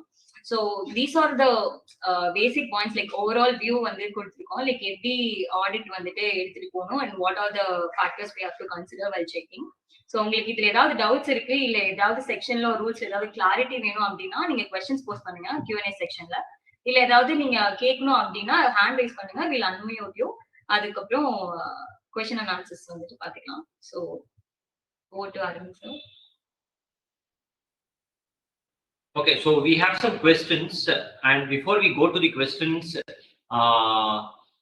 some other additional details also beyond the forms of GSTR 9 and 9C. So outward supplies related வந்துட்டு ரொம்ப அழகா வந்து ரேணுகா எக்ஸ்பிளைன் பண்ணியிருந்தாங்க. ஸோ அதுல வந்து என்ன அப்படின்னா வந்துட்டு போன வருஷம் என்ன நடந்துச்சு 22-23ல என்ன அப்படின்னா வந்துட்டு சார் GSTR 9 and 9C எனக்கு ஆல்ரெடி ரொம்பவே பழக்கமாயிருச்சு, இதுல என்ன சார் புதுசு அப்படின்னு சொன்னோம் அப்படின்னா வந்துட்டு நம்ம வந்துட்டு லாஸ்ட் இயர்ல இருந்து வந்துட்டு அந்த அப்ளிகபிலிட்டி ஆஃப் இன்வாய்ஸ் இன்வாய்ஸ் உடைய அப்ளிகபிலிட்டி வந்துட்டு ஸ்டேஜ்டு மேனர்ல வந்துட்டு இட் ஹாஸ் பீன் வைடன்ட். ஸ்டார்டிங்ல வந்துட்டு invoice was applicable for turn over above rupees 100 crores 500 crores. So நம்ம லாஸ்ட் இயர்ல வந்துட்டு from 1/4/2022, that is the financial 22-23 நம்ம இப்போ வந்து invoice GSTR 9 and 9C file பண்ணும்போது இந்த இன்வாய்ஸ் எல்லாத்துக்கும் எடுத்திருக்காங்களா இல்லையா அப்படிங்கறத கேர்ஃபுல்லா பார்த்துருவோம். ஸோ ஏன்னா வந்து that becomes a very important complaints requirement. Invoice இருக்குல்ல அப்படின்னா the consequences might be very very huge. So என்ன இருந்துச்சு அப்படின்னா வந்து 1/4/2022 இருந்து e-invoice was applicable for all taxpayers having turnover above rupees 20 crores in any of the preceding financial years. So 22-23 ஓட இயரோட turnover பாக்குறது இல்ல. இதுக்கு முன்னாடி எந்த இயர்ல இருந்தனாலும் ஜிஎஸ்டி வந்ததுல இருந்து எந்த இயர்லனாலும் அவங்களோட டர்ன்ஓவர் வந்து above 20 crores ஆக இருந்திருந்தால் 1/4/2022 இருந்து அவங்க இன்வாய்ஸ் எடுக்க வேண்டிய ரிக்வயர்மெண்ட் இருந்துச்சு. அதுக்கு முன்னாடி வந்து 50 crores லிமிட்டா இருந்துச்சு. ஸோ 1/4/22 இருந்து 20 crores. ஸோ நம்ம வந்து அந்த இன்வாய்ஸ் எல்லா இன்வாய்ஸ்க்கும் எடுத்திருக்காங்களா? சம்டைம்ஸ் என்ன இருக்கும்னா ஏப்ரல் மந்த்துக்கு எதுக்குமே எடுக்காம இருந்திருக்கலாம். ஸோ அந்த மாதிரி இருக்கிற கம்ப்ளைண்ட்ஸ் கேப் இருக்குதா அப்படிங்கறது ஒன்று செக் பண்ணிக்கலாம். இன்வாய்ஸ்லேயே வந்து டியூரிங் த இயர்ல என்ன சேஞ்ச் வந்துச்சு அப்படின்னா வந்து 1/10/2022 இருந்து இந்த 20 crores limit was reduce to rupees 10 crores. So 10 crores மேல அதுக்கு முன்னாடி எந்த வருஷம் பண்ணியிருந்தாலும் அவங்க வந்து அக்டோபர் 22 இருந்து இருக்கிற எல்லா இன்வாய்ஸ்க்கும் இன்வாய்ஸ் எடுத்திருக்கணும். அவங்க எடுத்திருக்காங்களா இல்லையா அப்படிங்கறத வந்து ஒன் இம்பார்ட்டன்ட் ஆஸ்பெக்ட் செக் பண்ணிக்கலாம். That is also something beyond the forms. Then இந்த ஜிடிஏ, இந்த reverse charge mechanism for a goods transport agency அப்படிங்கிறது வந்து கண்டிப்பா இருக்குது. அது வந்து one of the most important and common RC அப்படிங்கறத வந்து அக்ஷரா ஆல்சோ எக்ஸ்பிளைன். அதுல வந்துட்டு there was an amendment to say the GTA can also pay tax under forward charge. ஸோ ரிவர்ஸ் சார்ஜ்ல காமனா இருக்கும். அதுக்கு முன்னாடி வரைக்கும் வந்துட்டு அவங்க வந்து 12% போட்டு கொடுத்தாங்கன்னா அதுக்கு வந்து ரிவர்ஸ் சார்ஜ் தேவையில்லை அப்படிங்கிறது மாறி, அதுக்கு இருந்த ரிவர்ஸ் சார்ஜ் வேண்டியது இல்லைங்கிறது மாறி, நம்ம வந்து அவங்க ஃபார்வர்ட் சார்ஜ் போட்டு கொடுத்தாலே அதுக்கு வந்து ரிவர்ஸ் சார்ஜ் தேவையில்லை. அந்த ஃபார்வர்ட் சார்ஜ் போட்டு கொடுக்கும் போது அந்த இன்வாய்ஸ்ல வந்துட்டு ஒரு இம்பார்ட்டன்ட் டிக்ளரேஷன் அப்படிங்கிறது அடிஷனலா இருக்கணும். ஸோ அதுவும் வந்து ஒரு அனெக்சர் 3 அப்படிங்கிற ஒரு ஃபார்மேட்ல வந்து ஒரு டிக்ளரேஷன் கொடுத்திருந்தாங்க. ஸோ அந்த டிக்ளரேஷன் வந்து அந்த இன்வாய்ஸ்ல இருந்துச்சுன்னா நமக்கு ரிவர்ஸ் சார்ஜ் அப்ளிகபிலிட்டி இருக்காது. So that is also one small change that happen during the year. So இன்னொன்று வந்துட்டு இந்த டிரான்சிஷனல் கிரெடிட், இந்த ட்ரான் கிரெடிட் அப்படிங்கிறது ட்ரான் 1 ட்ரான் 2 கிரெடிட் எல்லாமே வந்துட்டு பிரசாந்த் சூர்யா அன்னைக்கு எக்ஸ்பிளைன் பண்ணியிருந்தாரு. ட்ரான் 1 ட்ரான் 2 எல்லாமே சார் 17-18 முடிஞ்சிருச்சு சார், 18-19 முடிஞ்சிருந்துச்சு அப்படின்னு சொன்னால் கூட இந்த இயர்ல 22-23ல there was an additional opportunity which was given to the taxpayers. Supreme court level வரைக்கும் போயிட்டு இந்த ட்ரான் போர்ட்டல் வந்து ஓபன் பண்ணி கொடுத்திருந்தாங்க. ஸோ நிறைய டாக்ஸ்பேயர்ஸ் வந்துட்டு அதுக்கு முன்னாடி வந்துட்டு சில ட்ரான் கிரெடிட் கிளைம் பண்ணாமல் இருந்திருந்தாங்களோ இல்ல ஏதாவது வந்து அதுல வந்து கரெக்ஷன் பண்ண வேண்டி இருந்துச்சோ அவங்க எல்லாருமே ட்ரான் 1 ஃபைல் பண்ணதும் இந்த 22-23ல நடந்தது. ஸோ அதனால வந்துட்டு டிரான்சாக்ஷனல் கிரெடிட் வந்து கிளைம் பண்ணியிருந்தாங்க அப்படின்னா வந்துட்டு அதை வந்து எலக்ட்ரானிக் கிரெடிட் லெட்ஜர் நீங்க ஃபுல் எக்ஸல் ஃபைல் டவுன்லோட் பண்ணி பார்த்தீங்கன்னா இல்ல பிடிஎஃப் ஃபைல டவுன்லோட் பண்ணி பார்த்தீங்கன்னா அதுல தெரியும். So these are also some of the very important aspects that you need to verify and take into account when you are properly filing GSTR 9 and 9C. So as is already explained, GSTR 9 9C அப்படிங்கிறது வந்து வெறும் ஒரு complaints requirement மட்டும் கிடையாது, அதற்கும் மேல இது ஒரு அடிஷனல் ஆப்பர்ச்சுனிட்டி. ஸோ அந்த டீடைல்ஸ் எல்லாமே பார்த்துடலாம். So now we have some good number of questions over here in the question and answer section and which we will be taking it up one by one. So the first and the most important question goes to say, kindly explain for temporary reversal. So temporary reversal என்ன அப்படிங்கிறது வந்து explain பண்ணுங்க. So GSTR 3B உடைய format, GSTR 3B உடைய format வந்து last year July 2022ல இருந்து change ஆகி October 2022ல இருந்து புது ஜிஎஸ்டிஆர் 3B ஓட ஃபார்மேட் அப்ளிகபிளா இருந்துச்சு. இந்த டெம்பரரி ரிவர்சல் எதுக்காக கொண்டு வந்தாங்க அப்படின்னா வந்துட்டு 2Bல எப்பவுமே வந்துட்டு இந்த நோட்டீசஸ் ரிலேட்டடா வர்றதுக்காக இருக்கட்டும், இல்ல நம்மளுடைய ஜிஎஸ்டிஆர் 9 ஃபைல் பண்ணும் போதோ இல்ல டேபிள் 8A அப்படின்னு சொல்லிட்டு எக்ஸ்பிளைன் பண்ணும் போதோ சொல்லிட்டு இருந்தாங்க ஜிஎஸ்டிஆர் 2Aக்கும் ஆர் ஜிஎஸ்டிஆர் 2Bக்கும் நம்ம 3Bல எடுத்த கிரெடிட்க்கும் டிஃபரன்ஸ் இருக்குதா இல்லையா அப்படிங்கிறத பாக்குறோம். அது டிஃபரன்ஸ் கூட எடுத்திருந்தோம்னா அதுக்கு நோட்டீஸ் வரும் அப்படின்னு சொல்லிட்டு இருந்தோம்.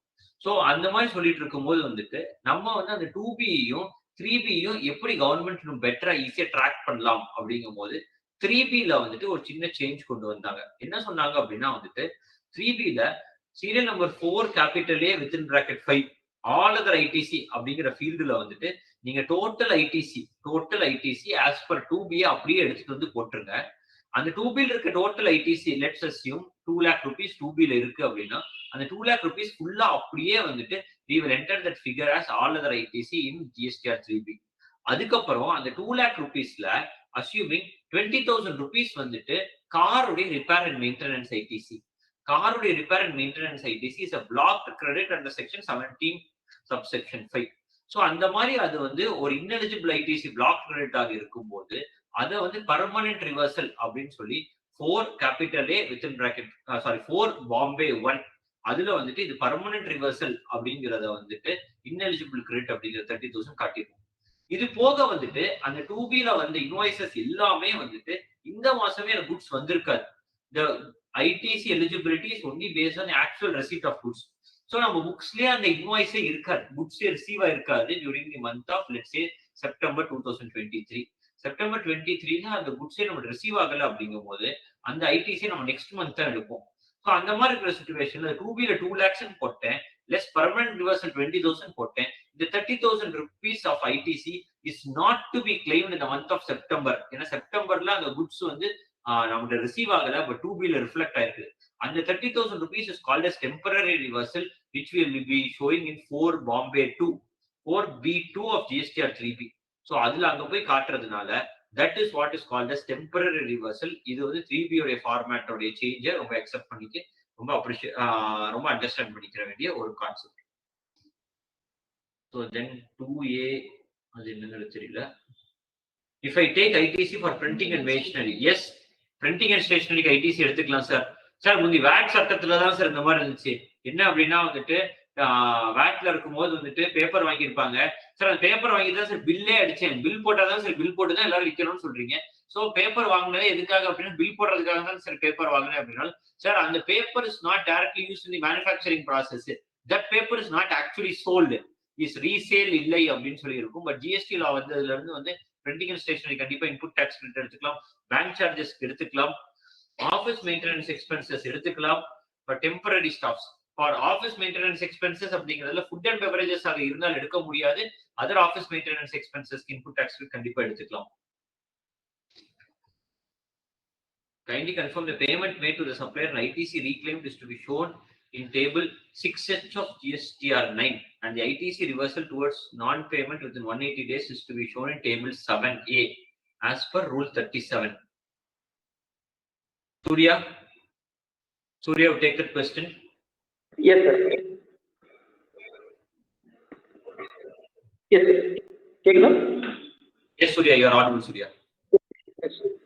கொஸ்டின் வந்து அந்த சப்ளையருக்கு பே பண்ற, சப்ளையருக்கு வந்து 180 டேஸ்க்குள்ள பே பண்ணாம ரீக்ளைம் பண்றது வந்து ரீக்ளைம், அதாவது 180 டேஸ்க்குள்ள பே பண்ணாம ரிவர்ஸ் பண்ணிட்டு அதுக்கப்புறம் நம்ம பே பண்ணிட்டா ரீக்ளைம் பண்ணிக்கலாம் அப்படிங்கறத provision.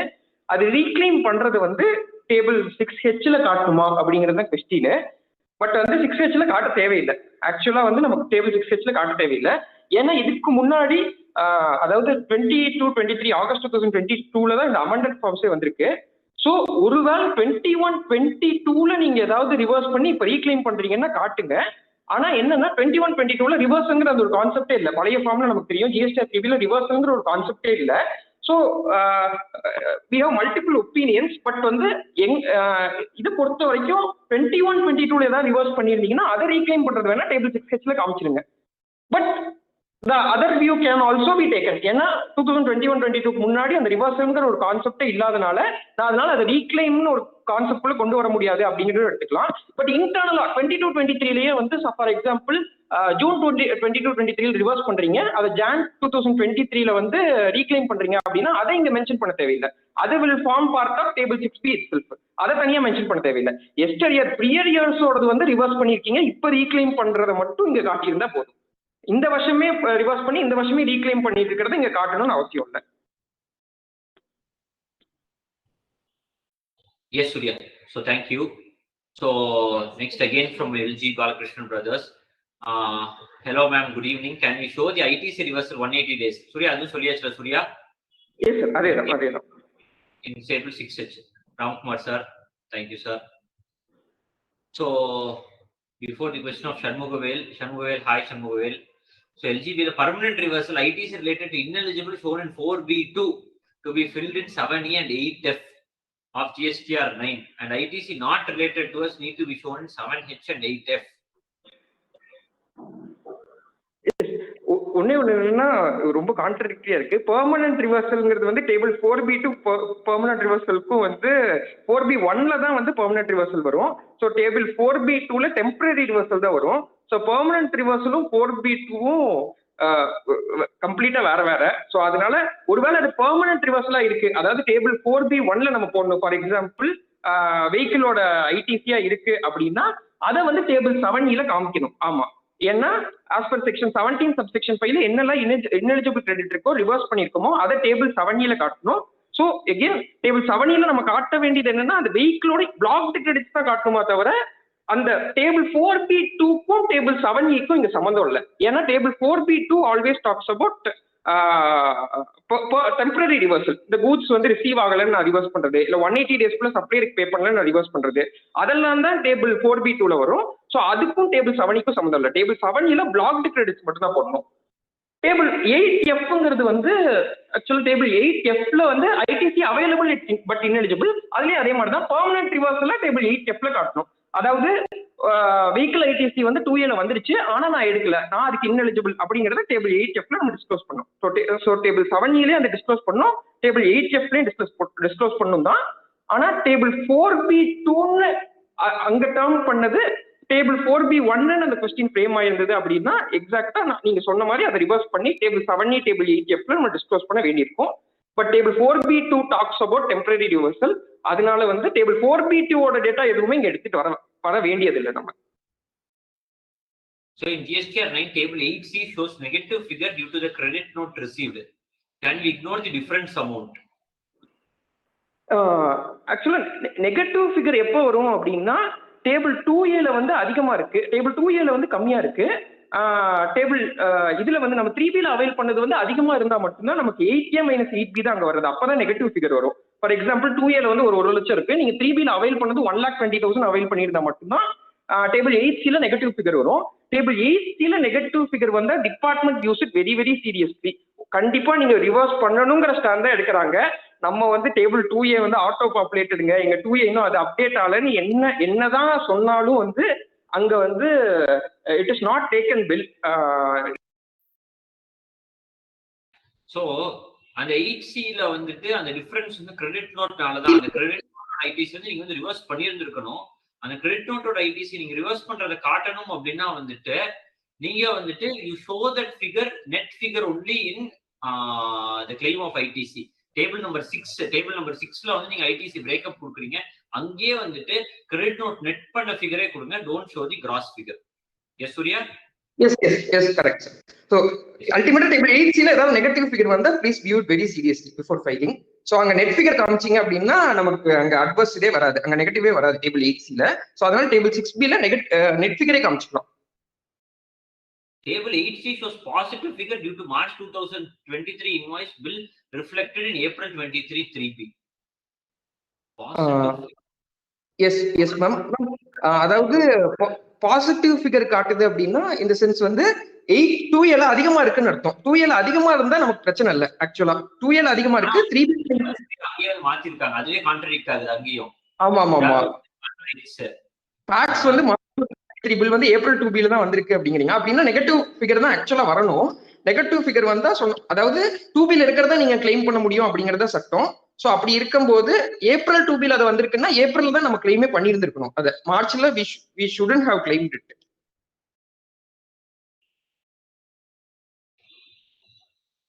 Whether interest is applicable on reverse charge mechanism.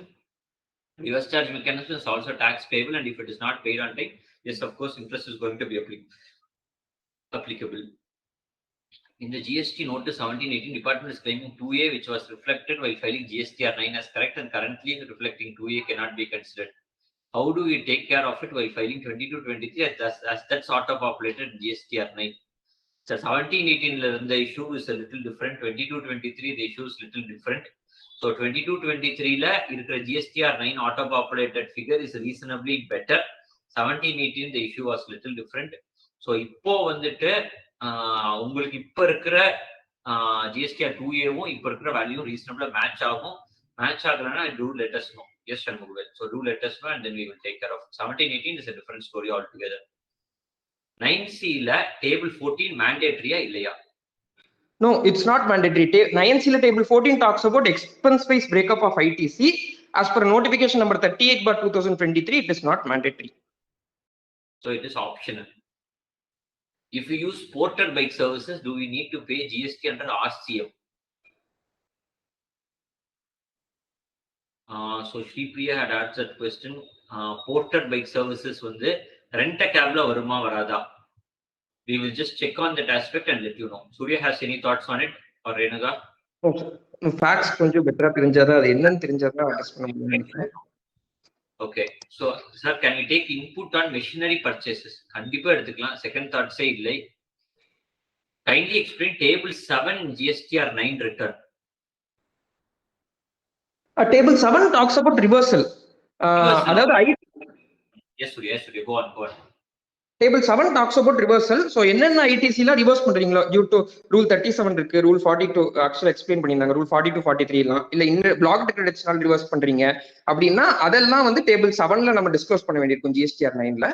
So yeah அதெல்லாமே ஃபில் பண்ண வேண்டியிருக்கும் கண்டிப்பா. ஏன்னா பிளாக் கிரெடிட்ஸ் ஆப்வியஸா ஏதாவது இருந்திருக்கும். ஸோ அதெல்லாமே டேபிள் 7ல நம்ம டிஸ்க்ளோஸ் பண்ணி இருந்திருக்கணும் கண்டிப்பா. So kindly explain the 9C table 12C and E. So 12C table talks about ITC booked in current financial year to be claimed in subsequent financial year. அதாவது என் புக்ஸ்ல வந்து ITC நான் இப்போ போட்டுட்டேன், ஆனா வந்து நான் நெக்ஸ்ட் இயர் தான் கிளைம் பண்றேன். அது எதனால வேணா இருக்கலாம், 2 பில் லேட்டா வந்திருக்கலாம், இல்ல நான் கூட்ஸ் ரிசீவ் ஆகாம இருக்கலாம். அந்த காரணத்துக்காக இந்த வருஷத்துலயே நான் என் புக்ஸ்ல அக்கௌண்ட் பண்ணிட்டேன், பில் அக்கௌண்ட் பண்ணிட்டேன், ஆனா நான் சப்சிக்வெண்ட் ஃபினான்ஷியல் இயர்ல தான் எடுக்கிறேன் அப்படிங்கறத நம்ம 12C மென்ஷன் பண்ணணும்.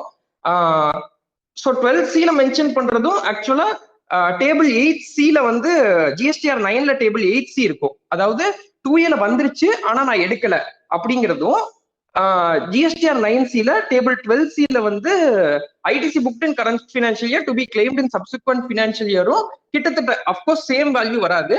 பட் இங்க ரெண்டுமே கவர் ஆகணும். என்னன்னா 2A வந்துருச்சு ஆனா நான் வந்து எடுக்கல அப்படிங்கிறதும், இல்ல நான் புக்ஸ்ல அக்கௌண்ட் பண்ணிட்டேன் ஆனா வந்து 2A வரலங்கிறதுனால எடுக்கல அப்படிங்கிற ரெண்டு சினாரியோவே இதாகணும். அதாவது நமக்கு ITC கிளைம் பண்றதுக்கு நவம்பர் 2023 வரைக்கும் டைம் லிமிட் இருக்கு for financial year 22-23. So April 2023 இருந்து நவம்பர் 2023 வரைக்கும் 22-23 ITC ஏதாவது எடுத்திருந்தீங்க, ரிட்டர்ன்ல ஃபைல் பண்ணி எடுத்திருந்தீங்க அப்படின்னா அந்த ITC இங்க டிஸ்க்ளோஸ் பண்ண வேண்டியது இருக்கும்.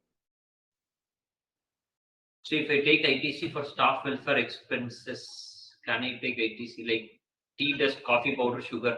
No, that is all food and beverages. Mohana Priya, ITC எடுக்க முடியாது. 9C table 12 BATC, okay, 12B 9C table 12B ITC booked in earlier financial years claimed in current financial year.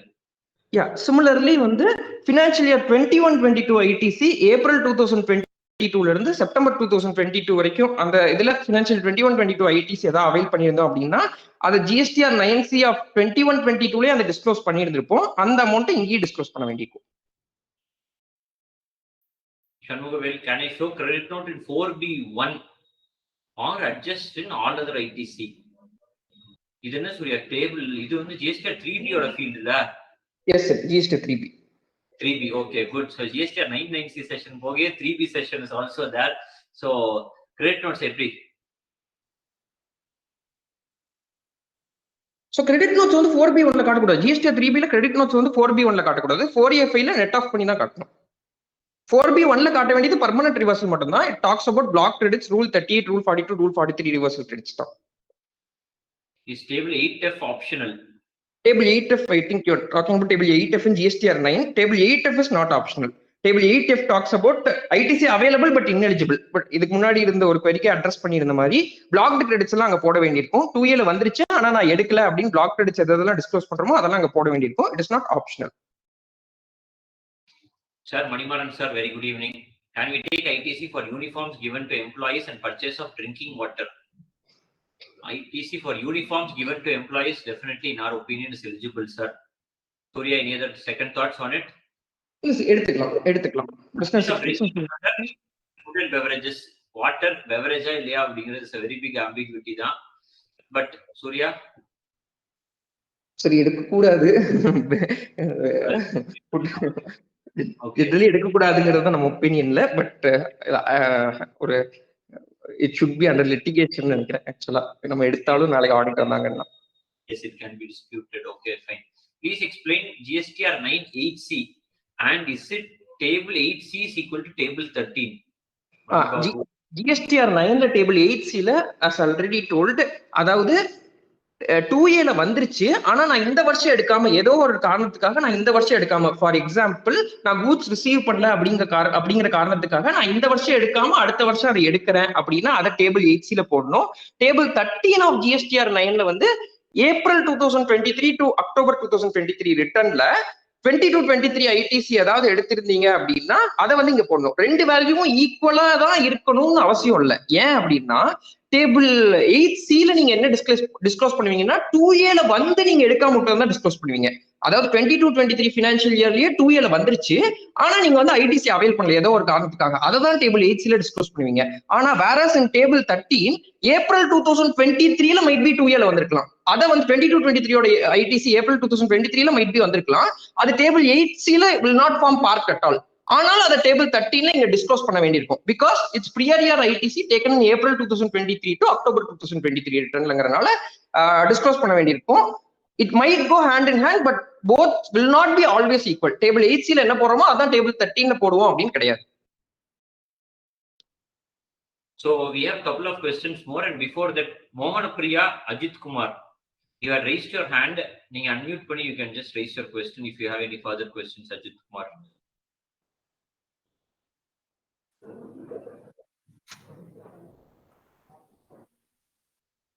Mohan Priya, you are on mic, you are unmuted. If you have any question, please raise it to us, Mohan Priya.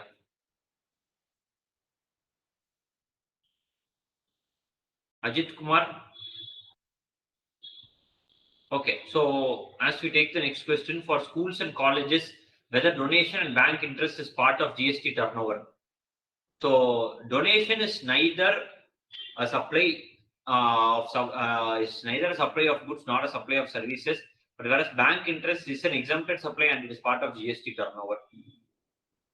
So then, sir, one of my clients is doing JCB rental now. He is buying a new JCB and for rental purposes, can he claim the ITC for the JCB purchase? So JCB related on the rental of renting of motor vehicles. Section 17(5) on the motor vehicles, there is a blocking of credit, but it is allowed in 3 different situations. So அதுல வந்து ரொம்ப இம்பார்ட்டண்டா பாத்துக்கோங்க. என்ன அப்படின்னா வந்துட்டு the SAC code. So 9964 talking about transportation of passengers, 9965 talking about transportation of goods, 9966 talking about renting or leasing of motor vehicles. So எந்த SAC code opt பண்ண போறீங்க அப்படிங்கறத வந்து check out and let us know. We will definitely clarify to you. Is there any circular to say which sections in GSTR 9 and 9C are optional or mandatory? Notification number 38/2023 பாத்தீங்கன்னா optional mandatory, but அதான் அது ஸ்ட்ரெயிட்டா இருக்காது. என்ன இருக்கும்னா table 12Fல financial year 22-23 include பண்றோம் இந்த words, அப்படிதான் இருக்கும். ஸோ இட்ஸ் ரொம்ப ஸ்ட்ரெயிட்டா அந்த நோட்டிபிகேஷன் பார்த்தா எல்லா புரியும், எல்லாமே நம்மளால அரைவ் பண்ண முடியும் இல்ல, அதோட பியர் நோட்டிபிகேஷன்ஸே கொஞ்சம் படிக்க வேண்டியிருக்கும். பட் மெயின்லி 22-23 எக்ஸம்ஷன்ஸ்ல it's set in notification 38/2023 central tax. Do we need to show interest income GSTR 9? Yes, of course, you need to show interest income GSTR 9. No second thoughts, because that is also an exempted supply under the purview of the GST law. So, also with SAC code for interest income in HSN table of GSTR 9. Yes, of course, along with the HSN code, SAC code for interest income. So, we are really very excited about the active participation, the number of questions asked, and the repeated audience that we have at each of the sessions. So that is the entire motivation for us to keep going. So we will be having our next discussion on Thursday the next week, which is on the 28th of December 2023. Please pour in with your thoughts on the topic for the next discussion. We will keep you updated about the topic for the next discussion very soon. So do stay with us, and we will send you the recording of this YouTube webinar immediately after the end of this session. And always watch out for the latest updates on our WhatsApp channel and also the YouTube page. all these videos and various other technical content updates are posted to you for your own purpose. So if there are any feedback on it, also we are always glad to listen to the same. We thank each one of you for your active participation at each of the sessions and look forward to have you at the next sessions. Thank you. Thank you everyone for your active participation. Thank you.